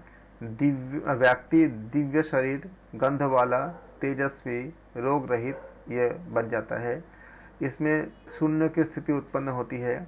इसमें ब्रह्म ग्रंथि का भेदन होता है। तो आपने पहले क्या देखा, आपने इंद्रियों का स्वामी मन होता है, मन का स्वामी प्राण होता है, प्राण का स्वामी लय होता है। और उसके बाद आपने देखा आपने समाधि की 4 अवस्थाओं में आरंभ अवस्था, घटावस्था, परिचय अवस्था, निष्पत्ति अवस्था। आरंभ अवस्था के लक्षण ये होती है आपके आरंभ आपका ध्वनि, आपका जो अनाहत ध्वनि सुनाई देती है, ब्रह्मरंध्र होता है और दिव्य व्यक्ति जो है दिव्य शरीर वाला, गंध वाला, तेजस्वी, रोग रहित होता है। और क्या होती है इसमें शून्य की स्थिति उत्पन्न होती है। इसमें ब्रह्म ग्रंथि का भेदन होता है। यह इंपॉर्टेंट बहुत ज़्यादा है कि आरंभ अवस्था में कौन सी ग्रंथि का भेदन होता है, तो आप बोलोगे आरंभ अवस्था में ब्रह्म ग्रंथि का भेदन होता है। फिर आपका आता है कि सर्वश्रेष्ठ क्या है आपका, सुषुम्ना है। सर्वश्रेष्ठ क्या है आपका, सुषुम्ना होता है। इसका आरंभ अवस्था में बताया गया है। फिर आपका कुछ बातें और फिर आता है आपका आता है घटावस्था। घटावस्था में क्या होती है, विष्णु ग्रंथि यानी कंठ का भेदन होता है। घटावस्था में क्या होती है आपका, कंठ का भेदन होती है। ये ग्रंथि का नाम क्या होगा आपका, विष्णु ग्रंथि होगा। इसका प्राण कहाँ पे जाएगी, प्राण आपका सुषुम्ना में प्रवाहित होती है। घटावस्था में कामदेव जैसा बन जाता है। भेरी शब्द का होना, अति शून्य की अवस्था प्राप्त होती है। परिचय अवस्था में मृदुल ध्वनि आज्ञा चक्र से थोड़ा नीचे होती है।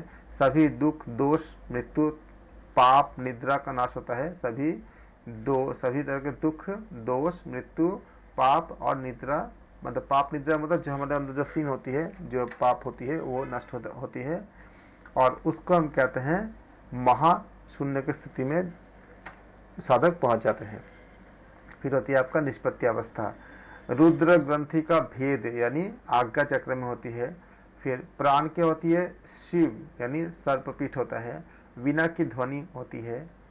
किस गुरु की सेवा करनी चाहिए, जिसकी दृष्टि बिना लक्ष्य के स्थिर है, जिसके प्राण बिना प्रत्यय के स्थिर है, जिसका मन बिना आलम्बन के स्थिर है, ऐसे गुरु की सेवा करनी चाहिए अकॉर्डिंग टू हठ रत्नावली के अनुसार। तत्व मतलब बीज, हठ मतलब मिट्टी, उदासीनता जल, इन तीनों के द्वारा उन्मनीय अवस्था सिद्ध होती है हठ रत्नावली के अनुसार। बीज, मिट्टी, जल यानी तत्व, हठ और उदासीनता, ये आपका बताया गया है हठ रत्नावली से बताया गया है।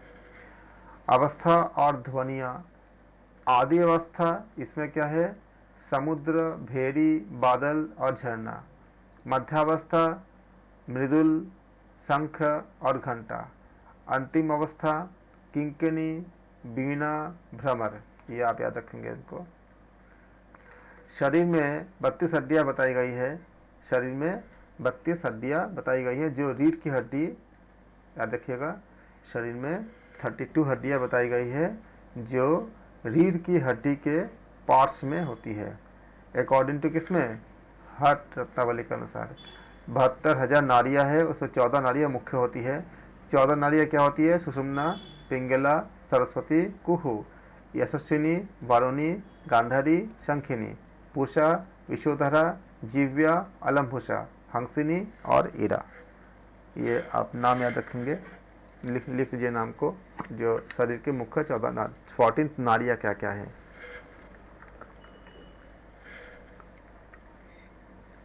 तीन नाड़ियां मुख्य होती है, ईरा, पिंगला, सुषुम्ना। ईरा को यमुना कहा गया है, जो एग्जाम के लिए बहुत महत्वपूर्ण है। ईरा को यमुना कहते हैं। पिंगला को गंगा कहते हैं। पिंगला क्या है, गंगा है अकॉर्डिंग टू हठ रत्नावली के अनुसार। ईरा क्या है आपका, यमुना है अकॉर्डिंग टू हठ रत्नावली के अनुसार। और आपका ये सुषुम्ना याद रखिए। सबसे श्रेष्ठ क्या होती है, सुषुम्ना होती है। शरीर के 7 धातुओं को दीप कहा गया है हठ रत्नावली के अनुसार। शरीर की 7 धातुओं को दीप कहते हैं, किसमें, हठ रत्नावली में। सांख्य दर्शन के अनुसार 25 तत्व है। 25वां क्या आपका पुरुष है। पुराने के अनुसार 30 तत्व होते हैं। अहंकार, माया, प्रधान, विद्या, पुरुष, ये प्रमुख तत्व होते हैं। शैव आगम यानी शैव शास्त्र के अनुसार 36 तत्व होते हैं। बिंदु, नाद, शक्ति, संभव इत्यादि होते हैं। माया की कुछ पर्यायवाची बातें, माया, प्रधान, अत्यक्त, अविद्या, अत्याकृति, प्रकृति, तम, अज्ञान, अक्षर, ये सब होते हैं माया के पर्यायवाची। विविध प्रकार के आसन और उनके विविध नाम पद्मासन के आपका जो बताते हैं इसमें बद्ध पद्मासन, कर पद्मासन, संपुष्टिक पद्मासन या शुद्ध पद्मासन। मयूरासन के 6 प्रकार होते हैं। दंड मयूरासन, पार्श्व मयूरासन, सहज मयूरासन, बंध मयूरासन, पिंड मयूरासन, एक पाद मयूरासन। मत्स्येंद्रासन के 3 प्रकार होते हैं। मत्स्येंद्रासन, पार्श्व मत्स्येंद्रासन, बद्ध मत्स्येंद्रासन। पश्चिमोत्तरासन के 2 प्रकार होते हैं। पश्चिमोत्तरासन, शौच पश्चिमोत्तरासन। कूर्मासन के 3 प्रकार होते हैं। उत्तान कूर्मासन, कूर्मासन, बद्ध कूर्मासन। इस तरह से आपका हठे रत्नावली आपका समाप्त होती है। याद रखिएगा। आपका इसमें यम और नियम के बारे में भी कुछ बातें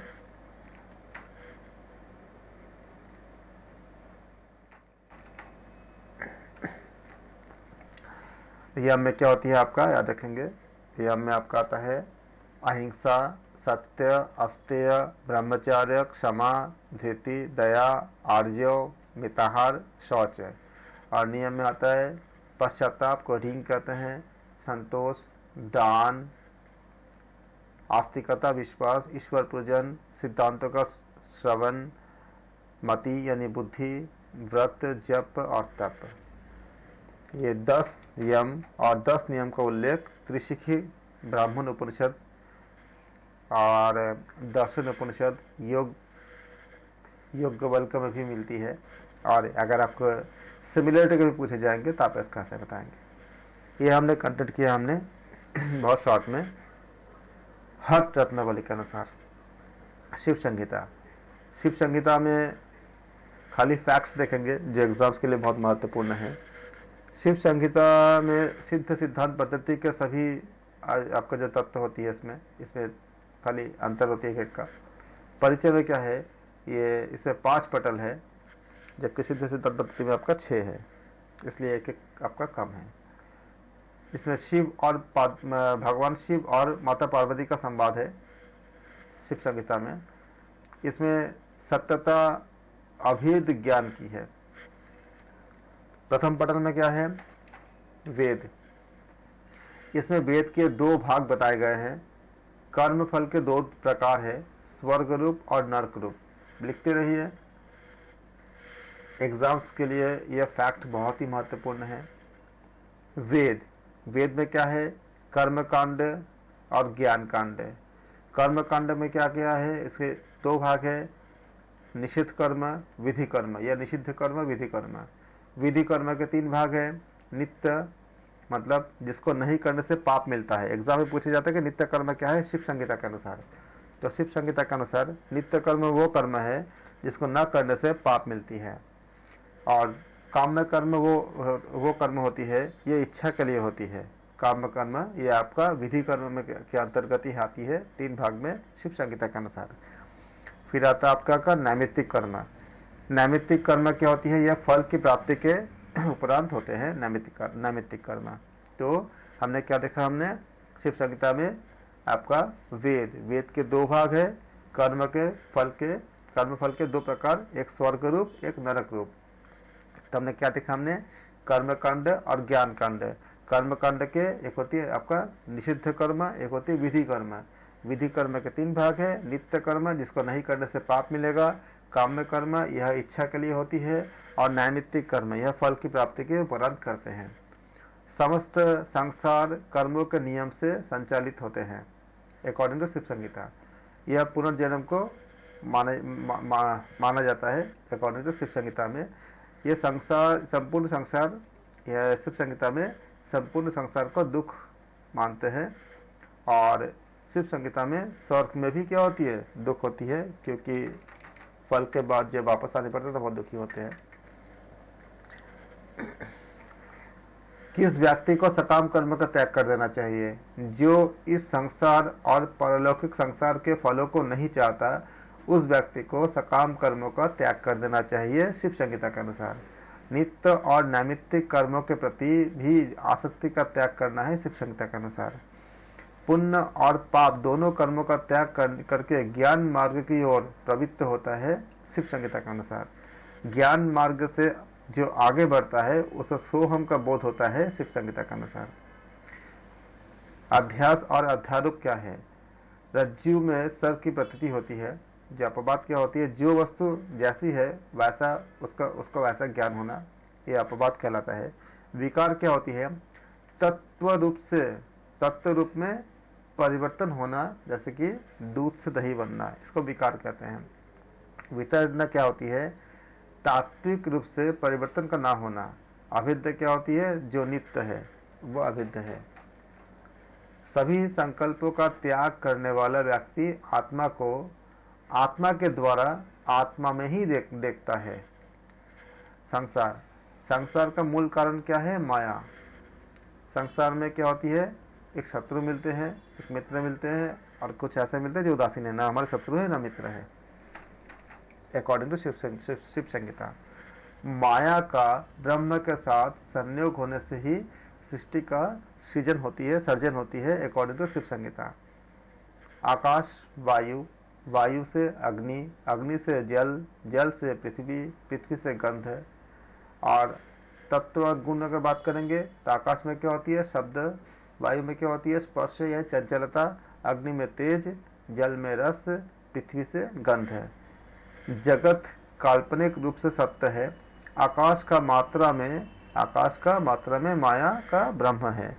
आकाश का मात्रा में माया का ब्रह्म है अकॉर्डिंग टू शिव संहिता।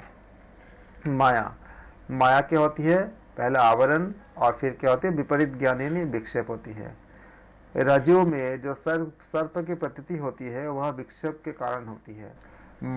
माया में जब तम की अधिकता वाली दुर्गा, उसे आच्छादित चैतन्य ईश्वर कहते हैं। यानी कि प्रश्न ये ऐसा भी आता है कि तमोगुण में ज्यादा, तमोगुण से अधिकता वाले कौन है? दुर्गा, सरस्वती, लक्ष्मी, ऐसे पूछे गए हैं। तो आप याद रखोगे, माया में शिव संहिता के अनुसार माया में जब तमो के अधिकता होते हैं तो उसे दुर्गा, तो अधिकता वाली किसी देवी को क्या नाम दिया गया है? कौन से देवी के बारे में बताया गया? माँ दुर्गा। मतलब तमो की जो अधिकता होती है, ये अधिकता वाली दुर्गा, उसे आच्छादित चैतन्य ईश्वर है। तो तमोगुण से किसका संबंध है? दुर्गा का संबंध है शिव संहिता के अनुसार। सत्वगुण की अधिकता वाली माया लक्ष्मी है शिव संहिता के अनुसार। सत्वगुण का अधिकता में क्या है? माँ लक्ष्मी होते हैं। उसको आच्छादित चैतन्य विष्णु कहा गया है। पहले तमोगुण से आच्छादित क्या था? चैतन्य ईश्वर था। और सत्वगुण से आच्छादित को क्या कहा गया है? चैतन्य विष्णु कहा गया है। और रजोगुण की अधिकता वाली माया सरस्वती है, उनको क्या बोला गया है? उनको कहा गया है, उसे आच्छादित चैतन्य ब्रह्म कहा गया है। तो तमोगुण से क्या है? माँ दुर्गा। और आच्छादित चैतन्य कौन है? ईश्वर है। सत्वगुण से क्या है? माता लक्ष्मी। आच्छादित चैतन्य क्या? विष्णु है। और रजोगुण से क्या है? माँ सरस्वती। आच्छादित चैतन्य क्या है? ब्रह्म है। इन तीनों को याद रखेंगे। इसमें से ऑलरेडी क्वेश्चन पूछे जा चुके हैं और बहुत चांस है कि आगे भी पूछे जाएंगे। तमोगुण के लिए कौन है? माँ दुर्गा है। और ईश्वर चैतन्य कौन है? ईश्वर है। और सत्वगुण के लिए क्या है? माँ लक्ष्मी है। चैतन्य कौन है? विष्णु है। और रजोगुण के लिए क्या है? माँ सरस्वती है। शिव संहिता के अनुसार चैतन्य कौन है? ब्रह्मा है शिव संहिता के अनुसार। पिता के अन्नमय कोष से हमें यह शरीर मिला है शिव संहिता के अनुसार। द्वितीय पटल में देखेंगे, ये मानव शरीर को 7 दीप वाला मेरु पर्वत बताया है। जो ब्रह्मांड में है वह इस पिंड में अर्थात शरीर में है। शिव संहिता में यह बताया गया है कि यह सिद्धांत शिव संहिता में है, यथा पिंडे तथा ब्रह्मांडे। अगर ये आता है, ये कहाँ लिखी है, तो आप अगर शिव संहिता ऑप्शन होता है तो आप सब टिक करोगे। इस मेरु पर्वत का केंद्र क्या होती है? रीढ़। यानी कि इस मेरु पर्वत का केंद्र मेरु यानी रीढ़ होती है शिव संहिता के अनुसार। मेरू के शिखर पर 16 कलाओं से युक्त चंद्रमा है। मेरू के शिखर पर 16 कलाओं से युक्त चंद्रमा है। यह अमृत का वर्षा करता है। ये क्वेश्चन पूछे गए हैं कई बार, तो आप याद रखेंगे। शिव संहिता के अनुसार मेरू के शिखर पर 16 कलाओं से युक्त चंद्रमा है। यह अमृत की वर्षा करता है। यह अमृत 2 भागों से बहता है। कहाँ कहाँ? एक ईरा में है, एक पिंगला में है। यह अमृत 2 भागों में बहता है, ईरा और पिंगला। ईरा, इससे मंदाग्नि कहते हैं। मंदाग्नि अमृत, ये आपको मंदाग्नि अमृत नाम से याद रखना, याद करोगे आप। इससे मंदाग्नि कहते हैं। मंदाग्नि अमृत यह शरीर का पोषण करता है। ईरा क्या करता है? शरीर का पोषण करता है। इससे मंदाग्नि कहते हैं। पिंगला, इसे दुग्ध अमृत कहते हैं। पिंगला को, यह शरीर का सृजन करता है। पिंगला क्या करता है? शिव संहिता के अनुसार दुग्ध अमृत कहते हैं। यह शरीर का सृजन करता है। मेरुदंड के मूल में 12 कला वाला सूर्य है। यह सूर्य दक्षिण मार्ग से ऊपर की ओर बहता है। शिव संहिता के अनुसार, शिव संहिता के अनुसार नारियों के बारे में बात करेंगे।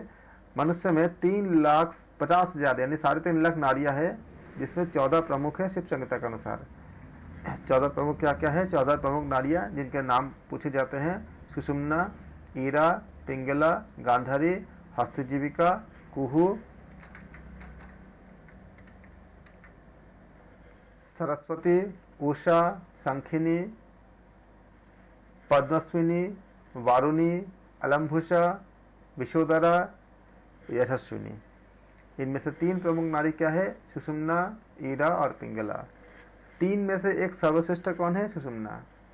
इन नारियों का आश्रय कौन है? कहाँ पर है? मेरुदंड पर है। चित्रा नारी, इन 3 नारियों के मध्य में, ये एग्जाम में पूछे जा चुके हैं ऑलरेडी क्वेश्चन। 3 नारियों के मध्य में चित्रा नारी है जो शिव जी को पसंद है। इन तीनों नारियों के मध्य में चित्रा नारी है जो शिव जी को पसंद है। चित्रा नारी 5 वर्णों से युक्त है, उज्ज्वल है, पवित्र है। चित्रा नारी 5 वर्णों से युक्त है, उज्ज्वल है, पवित्र है। चित्रा में ध्यान करने से महापाप नष्ट हो जाते हैं। चित्रा में ध्यान करने से महापाप नष्ट हो जाते हैं। कुंडलिनी, यह संपूर्ण संसार की कारण रूप क्या होती है? यह संपूर्ण संसार की कारण रूप निर्माण में सदा क्या होती है? संलग्न है। वाणी द्वारा अवर्णनीय है। इसे वाग देवी कहते हैं। इसे वाग देवी कहते हैं।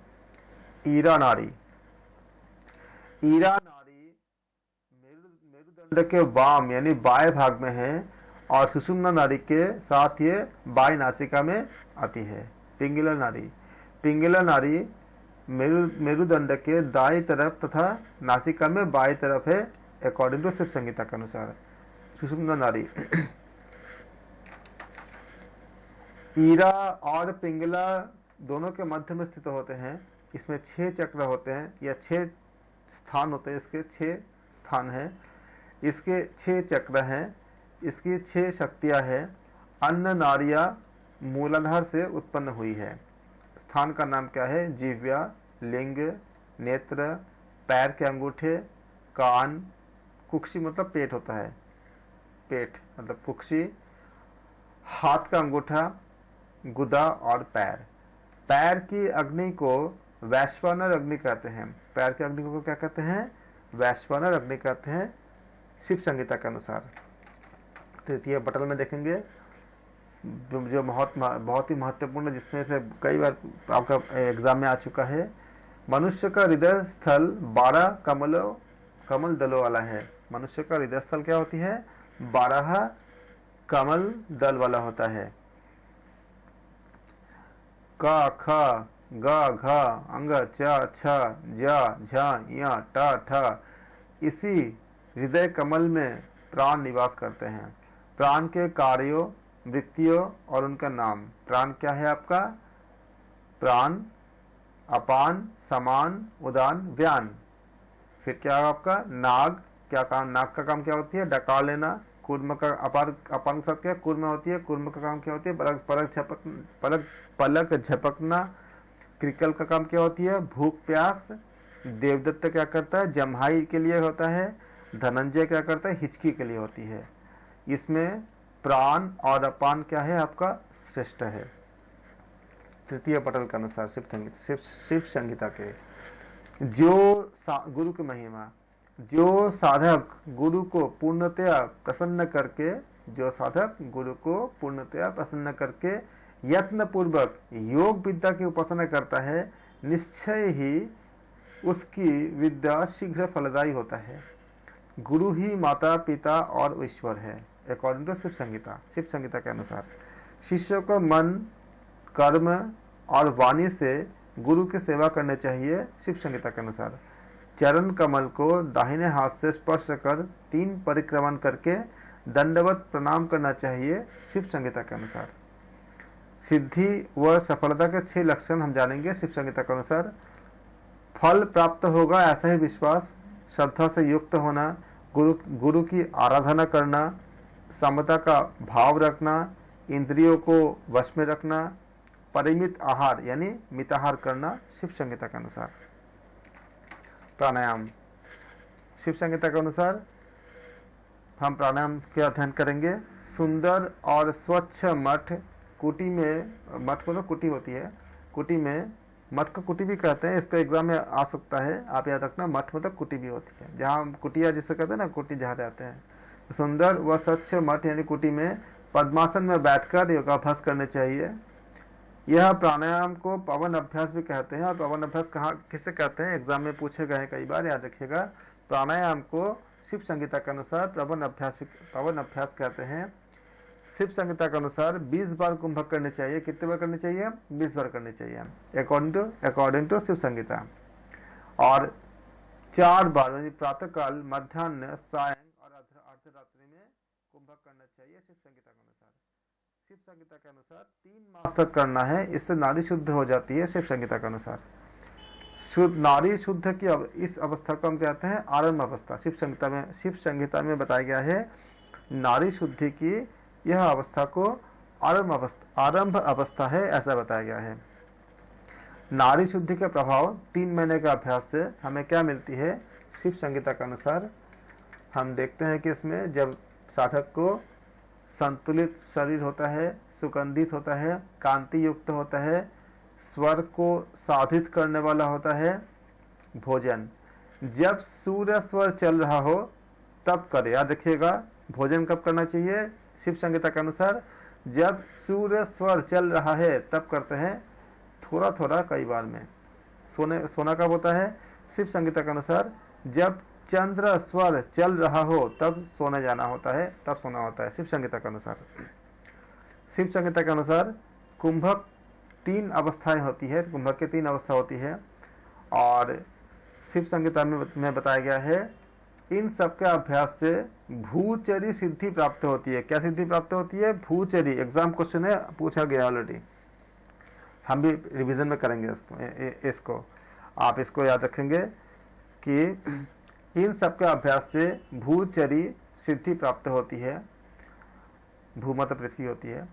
पाप व पुण्य को 16 मात्रा वाले प्राणायाम से नष्ट करना होता है, या होते हैं। पाप और पुण्य को 16 मात्रा वाले प्राणायाम से नष्ट करने होते हैं, अकॉर्डिंग टू शिव संहिता के अनुसार। ये हमारा पहला अवस्था हमारा हमने अध्ययन किया शिव संहिता के अनुसार क्या क्या बताया गया है।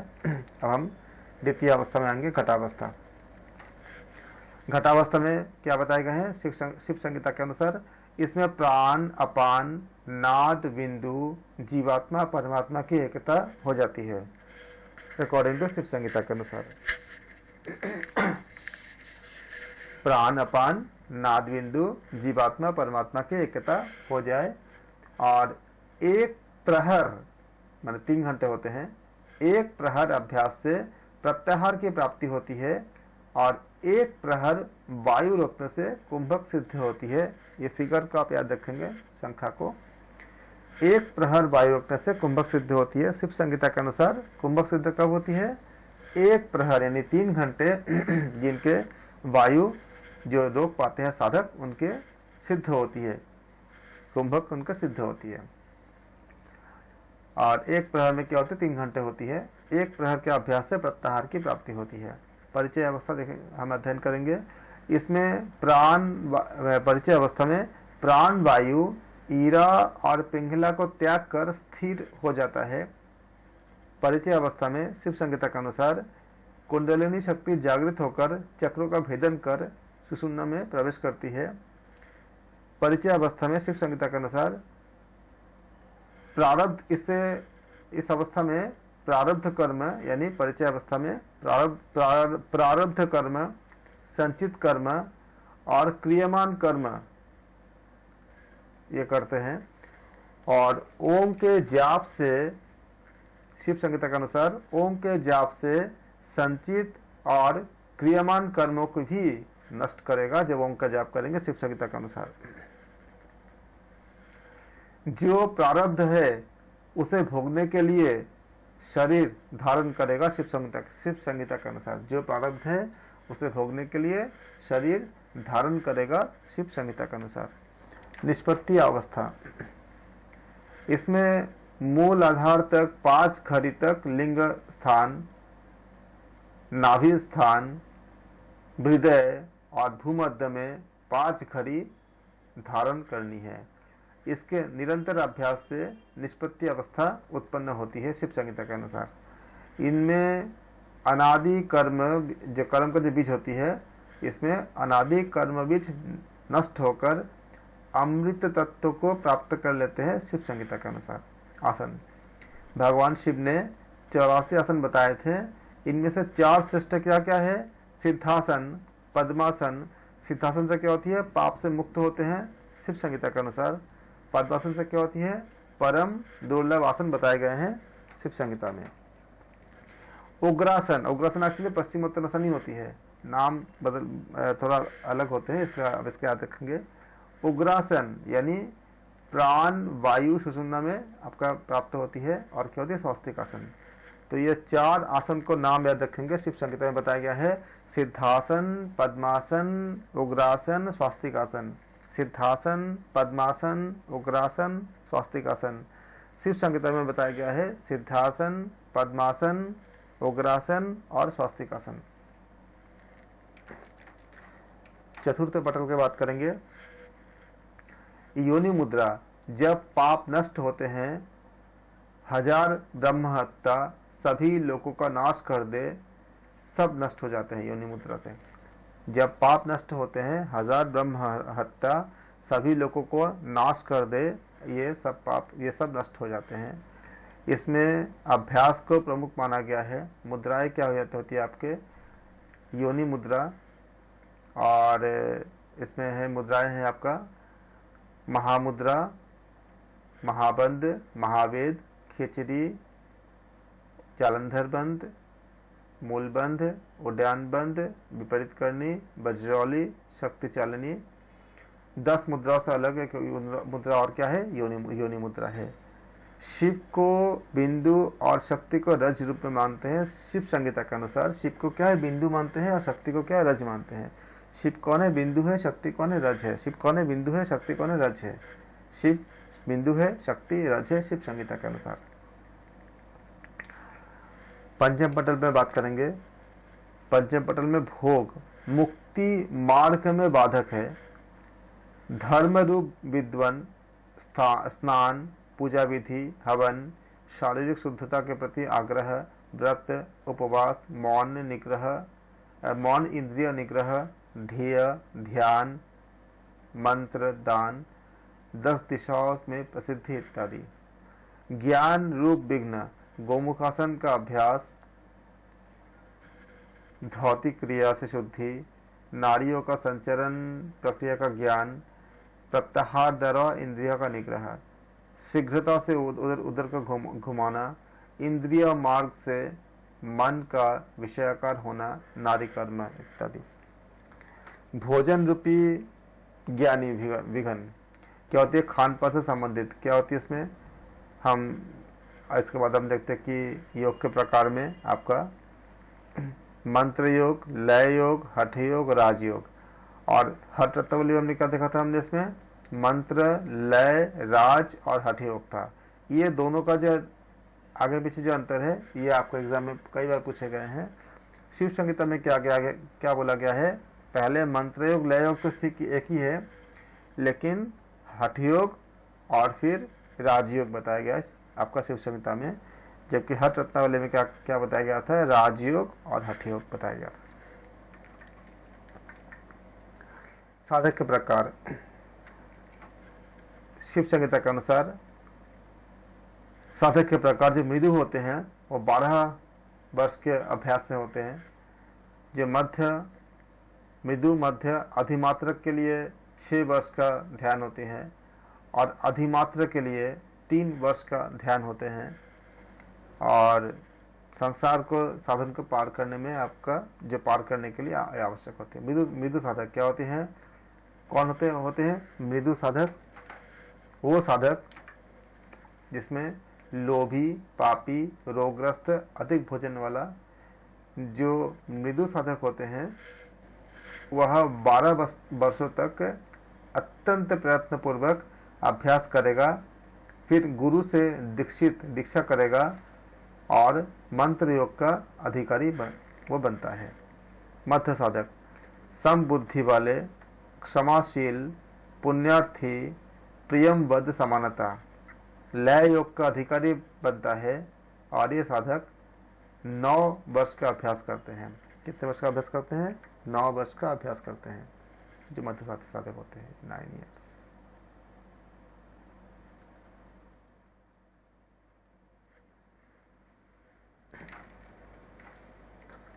अधिमात्र साधक, अधिमात्रक साधक में क्या होती है, स्थिर बुद्धि वाला, लय युक्त, स्वाधीन, वीर्यवान, महाशय, दयावान, क्षमाशील, सत्यवादी, शूरवीर, अनुभवी, श्रद्धावान, गुरु के चरण कमलों की आराधना वाला। इन्हें 6 वर्ष में सफलता मिलती है। हठयोग का अभ्यासी होते हैं। अधिमात्रम महान, पराक्रमी, उत्साही, रूपवान, शौर्यवान, शास्त्रज्ञाता, शसन अभ्यास, शील, निर्माही, शांत, नवयौवन, मिताहारी, जितेंद्रिय, निर्भय, पवित्र इत्यादि। 3 वर्षों में सफलता प्राप्त करता है, सभी योगों पर अधिकार प्राप्त कर लेता है, सभी योगों पर अधिकार प्राप्त करता है। प्रतीकोपासना, प्रतीक के दर्शन मात्र से साधक पवित्र हो जाता है। इसका फल दृष्टि व अदिष्ट फलों को प्रदान करने वाला होता है। तेज धूप में दोनों आंखें खोलकर स्वयं का प्रतिबिंब आकाश में देखना है। धीरे धीरे अपना प्रतिबिंब आकाश में दिखेगा और यही प्रतीकोपासना है। बिना गुरु के मार्गदर्शन में हमें नहीं करना है, हमें खाली जानना है। एग्जाम में आएंगे तो हमें टिक करके एग्जाम में हमें क्वेश्चंस करनी है। ये सारे जितने भी यौगिक क्रिया हैं सिद्ध गुरु के मार्गदर्शन में करने चाहिए, अपने से नहीं करना चाहिए। अंतर्नाद, योग के अभ्यास से अंतर्नाद की उत्पत्ति होती है। 5 प्रमुख नाद है। भ्रामरी की आवाज शिव संहिता के अनुसार, वंशी की आवाज, वीणा, घंटा, मेघ गर्जन। आसनों में शिव संहिता में बहुत महत्वपूर्ण है। आसनों में सर्वश्रेष्ठ क्या है, सिद्धासन है। कई बार पूछे गए हैं। आसनों में सर्वश्रेष्ठ क्या है, शिव संहिता के अनुसार सिद्धासन है। बलों में सबसे बड़ा बल क्या है, कुंभक है। बलों में सबसे बड़ा बल क्या होती है, कुंभक होती है शिव संहिता के अनुसार। अन्य बात करेंगे, अन्य प्रकार के आपका चर्य, लेह, चोष्य, पेय, खाने के अन्न का जो प्रकार होती है, अन्न मतलब जब हम आहार करते हैं उसके प्रकार। इन चारों प्रकार के अन्न से उत्पन्न रस 3 उपभागों में विभाजित होते हैं। उनमें सबसे आसारभूत भाग है, उसमें लिंग शरीर का पोषण होता है। दूसरा भाग शरीर की 7 धातुओं को पुष्ट करता है। तीसरा भाग मल मूत्र रूप में निकल जाता है। याद रखेंगे ये 3 उपभाग शिव संहिता के अनुसार। सबसे जो सारभूत भाग होता है वो लिंग यानी शरीर का पोषण करता है। दूसरा भाग क्या होती है, शरीर के 7 धातुओं को पुष्ट करता है। और तीसरा भाग क्या होती है, मल मूत्र के रूप में निकल जाता है शिव संहिता के अनुसार। फिर हम वाणी कुंडलिनी, वाणी का देवता कहलाती है। इसका स्थान संधि स्थान है। इसको कंध है यानी योनि स्थान भी कहते हैं। अगर एग्जाम में आता है कंध, इनको कंध यानी योनि स्थान भी कहते हैं कुंडलिनी को। 3 गुण इसी से उत्पन्न होते हैं। इस कुंडलिनी के बीच में एक काम बीज, प्रश्न एग्जाम के लिए बहुत महत्वपूर्ण है। इन कुंडलिनी के बीच में एक काम बीज रहता है जो बंधक पुष्प के समान लाल रंग का होता है। इसके रंग और कहाँ रहते हैं इसके ऊपर प्रश्न पूछे गए हैं या पूछेंगे, जाने के चांसेस है। कुंडलिनी के बीच में एक काम बीज रहता है जो बंधक पुष्प के समान लाल रंग का है। सुषुम्ना काम बीज के साथ संलग्न करती है। फिर आती है आपका त्रिपुर भैरवी देवी। कुंडलिनी, सुषुम्ना और काम बीज, इन तीनों को मिलाकर क्या कहते हैं, त्रिपुर भैरवी देवी का नाम है। त्रिपुर भैरवी किसे कहते हैं, कुंडलिनी, सुषुम्ना और काम बीज। शिव संहिता के अनुसार कुंडलिनी, सुषुम्ना और काम बीज, इन तीनों को मिलाकर क्या कहते हैं, त्रिपुर भैरवी का नाम दिया जाता है। एग्जाम में आपको मिलेंगे क्वेश्चन एमसीक्यू में, आप इसको याद रखेंगे। चक्र यानी कमल कितने होते हैं, 7 शिव संहिता के अनुसार। मूल आधार चक्र, स्वादिष्ठान चक्र, मणिपुर चक्र, अनाहत चक्र, विशुद्धि चक्र, आज्ञा चक्र, सहस्त्रार चक्र। मूल आधार चक्र के बारे में, इसमें चमकता हुआ बाघव बीज स्थित होते हैं। मूल आधार चक्र के बीच योनि स्थान है जहाँ कुंडलिनी है। इस कुंडलिनी के ऊपर काम बीज भ्रमर रहता है। काम बीज मतलब शक्ति, स्वयंभू लिंग। यह 4 दल वाला है, व श स। मूल आधार को कूल चक्र भी कहते हैं। एग्जाम में अगर आते हैं तो कूल चक्र किसे कहते हैं, तो क्या बोलेंगे आप, मूल आधार को कूल चक्र भी कहते हैं। इसके लिए स्वयं भूलिंग का प्रयोग करते हैं। इसके लिए स्वयं भूलिंग का प्रयोग करते हैं। सिद्ध क्या होती है, हिरण्ड। देवी क्या होती है, डाकिनी। सिद्धिया क्या होती है आपका, दार्दुरी सिद्धि यानी आकाश गमन। दार्दुरी सिद्धि मतलब क्या होती है, आकाश गमन। लाभ क्या होती है, प्रभाव इसका सिद्धि में।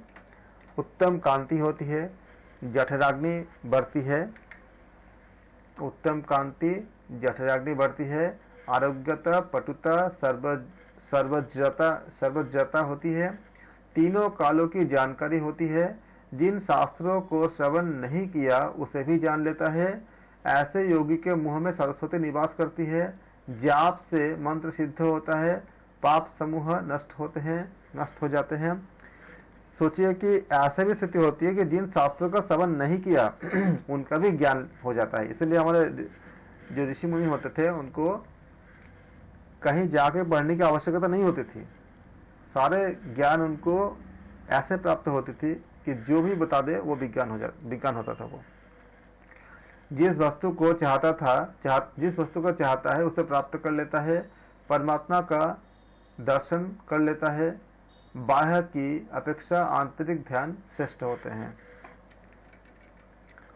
स्वादिष्ठान चक्र स्थान क्या होती है, लिंग मूल होते हैं। 6 दल होते हैं, 6 ही वर्ण होते हैं, बा भा मा य र ल। रंग रक्त वर्ण होते हैं। सिद्ध बाल होते हैं। देवी डाकिनी होते हैं। लाभ क्या होती है, वह काम रूप हो जाता है। रोगों से मुक्त हो जाता है। मृत्यु का नाश होता है। अनिमादि अष्टसिद्धियां प्राप्त होती है। शरीर के अंतर्गत रस की वृद्धि होती है। सहस्त्रार आकाश पंकज से बहने वाले अमृत की वृद्धि होती है। मणिपुर चक्र स्थान क्या होती है, नाभि। दल क्या होती है, 10 दल। द ढ अण त थ द ध न प फ। रंग क्या होती है? गहरा गहरा लाल होता है। सिद्ध क्या होती है? रुद्र। देवी क्या होती है? लाकिनी। शिव संगीता के अनुसार। मणिपुर चक्र के बारे में, प्रभाव क्या होती है? मणिपुर चक्र से पाताल सिद्ध होती है, सभी मनोव्रत पूर्ण होते हैं, मृत्यु का नाश होते हैं, पर काया में प्रवेश कराता है, स्वर्ग निर्माण कर सकता है। पहले ऐसे योगी होते थे जिनके पास ये क्षमता था। शिव संगीता में हम इसको वर्णन में मिलते हैं हमको।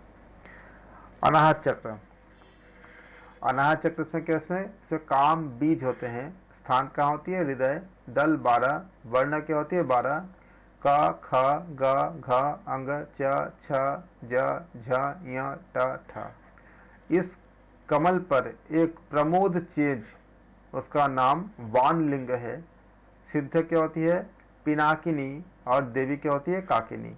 प्रभाव से लाभ और सिद्धियां क्या होती है? कामदेव बन जाते हैं, तीनों कालों को जानने वाला होता है, दूर का शब्द सुन सकता है, दूर की वस्तु देख सकता है, गगन विचरण कर सकता है या करता है, सिद्ध योगियों के दर्शन करते हैं या दर्शन होते हैं। खेचरी और भूचरी, खेचरी मतलब आकाश गमन, भूचरी मतलब पृथ्वी के पे गमन। खेचरी और भूचरी सिद्धि प्राप्ति होती है अनाहत चक्र से। फिर आती है आपका विशुद्धि चक्र। स्थान क्या होती है? आपका कंठ होती है। दल क्या? 16 दल होती है, 16 स्वर होती है। आ उ ई री ली ली लू ए ओ औ अंग आ।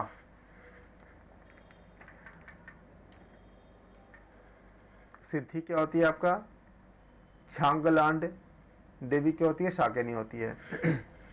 प्रभाव क्या होती है? प्रभाव लाभ या सिद्धि, योगीश्वर बन जाता है, चारों वेदों का रहस्य प्रकाशित होता है, शरीर वज्र से भी अधिक कठोर है और शक्ति हजारों वर्षों में भी छीन नहीं होती। आज्ञा चक्र, इसमें शक्ति बीज होते हैं। आज्ञा चक्र क्या होती है? आपके शक्ति बीज है ये। स्थान क्या है? भ्रू मध्य है। दल क्या है? 2 दल, वर्ण ह और क्ष। रंग क्या है? सफेद। सिद्ध क्या है? महाकाल। और देवी क्या है? हकिनी। शिव संगीता के अनुसार, शिव संगीता के अनुसार देवी क्या है? हकिनी है। प्रभाव क्या होती है? प्रभाव या सिद्धि क्या होती है? योगी कभी दुखी नहीं होता, योगी शिव रूप हो जाता है, मूर्ति पूजा जाप क्रिया निरर्थक हो जाती है, सभी पाप नष्ट हो जाते हैं, सभी 5 चक्रों के फल अकेले ही मिल जाता है, मृत्यु के समय प्राण का त्याग कर आज्ञा चक्र में ध्यान से परमात्मा में लीन हो जाते हैं, राजयोग का अधिकारी हो जाता है। यह आपका प्रभाव थे आज्ञा चक्र के। सहस्रार चक्र, स्थान क्या होती है? आज्ञा चक्र के ऊपर होती है। द्विकोण मतलब सहस्र दल वाला होती है। परमात्मा क्या होती है? हंस, शिव या अकुल होती है। कलाई क्या होती है? 16 होती है। प्रभाव या लाभ सिद्धि क्या होती है? ब्रह्म ज्ञान की उत्पत्ति। परमात्मा को हंस कहा गया है शिव संगीता में, याद रखिएगा, परमात्मा को हंस कहा गया है शिव संगीता में, जिसकी 16 कलाएं कपाल विपल निवास बताया गया है। ईरा क्या है? वरुणा। पिंगला क्या है? असी। दोनों मिलाकर क्या हो? वाराणसी। यहाँ पे आपको एग्जाम में क्वेश्चन मिलेंगे। ईरा मतलब वरुणा होती है, ईरा मतलब वरुणा होती है, ईरा मतलब वरुणा होती है, ईरा मतलब वरुणा होती है, ईरा मतलब वरुणा होती है। 5 बार आप इसको याद कर लेंगे।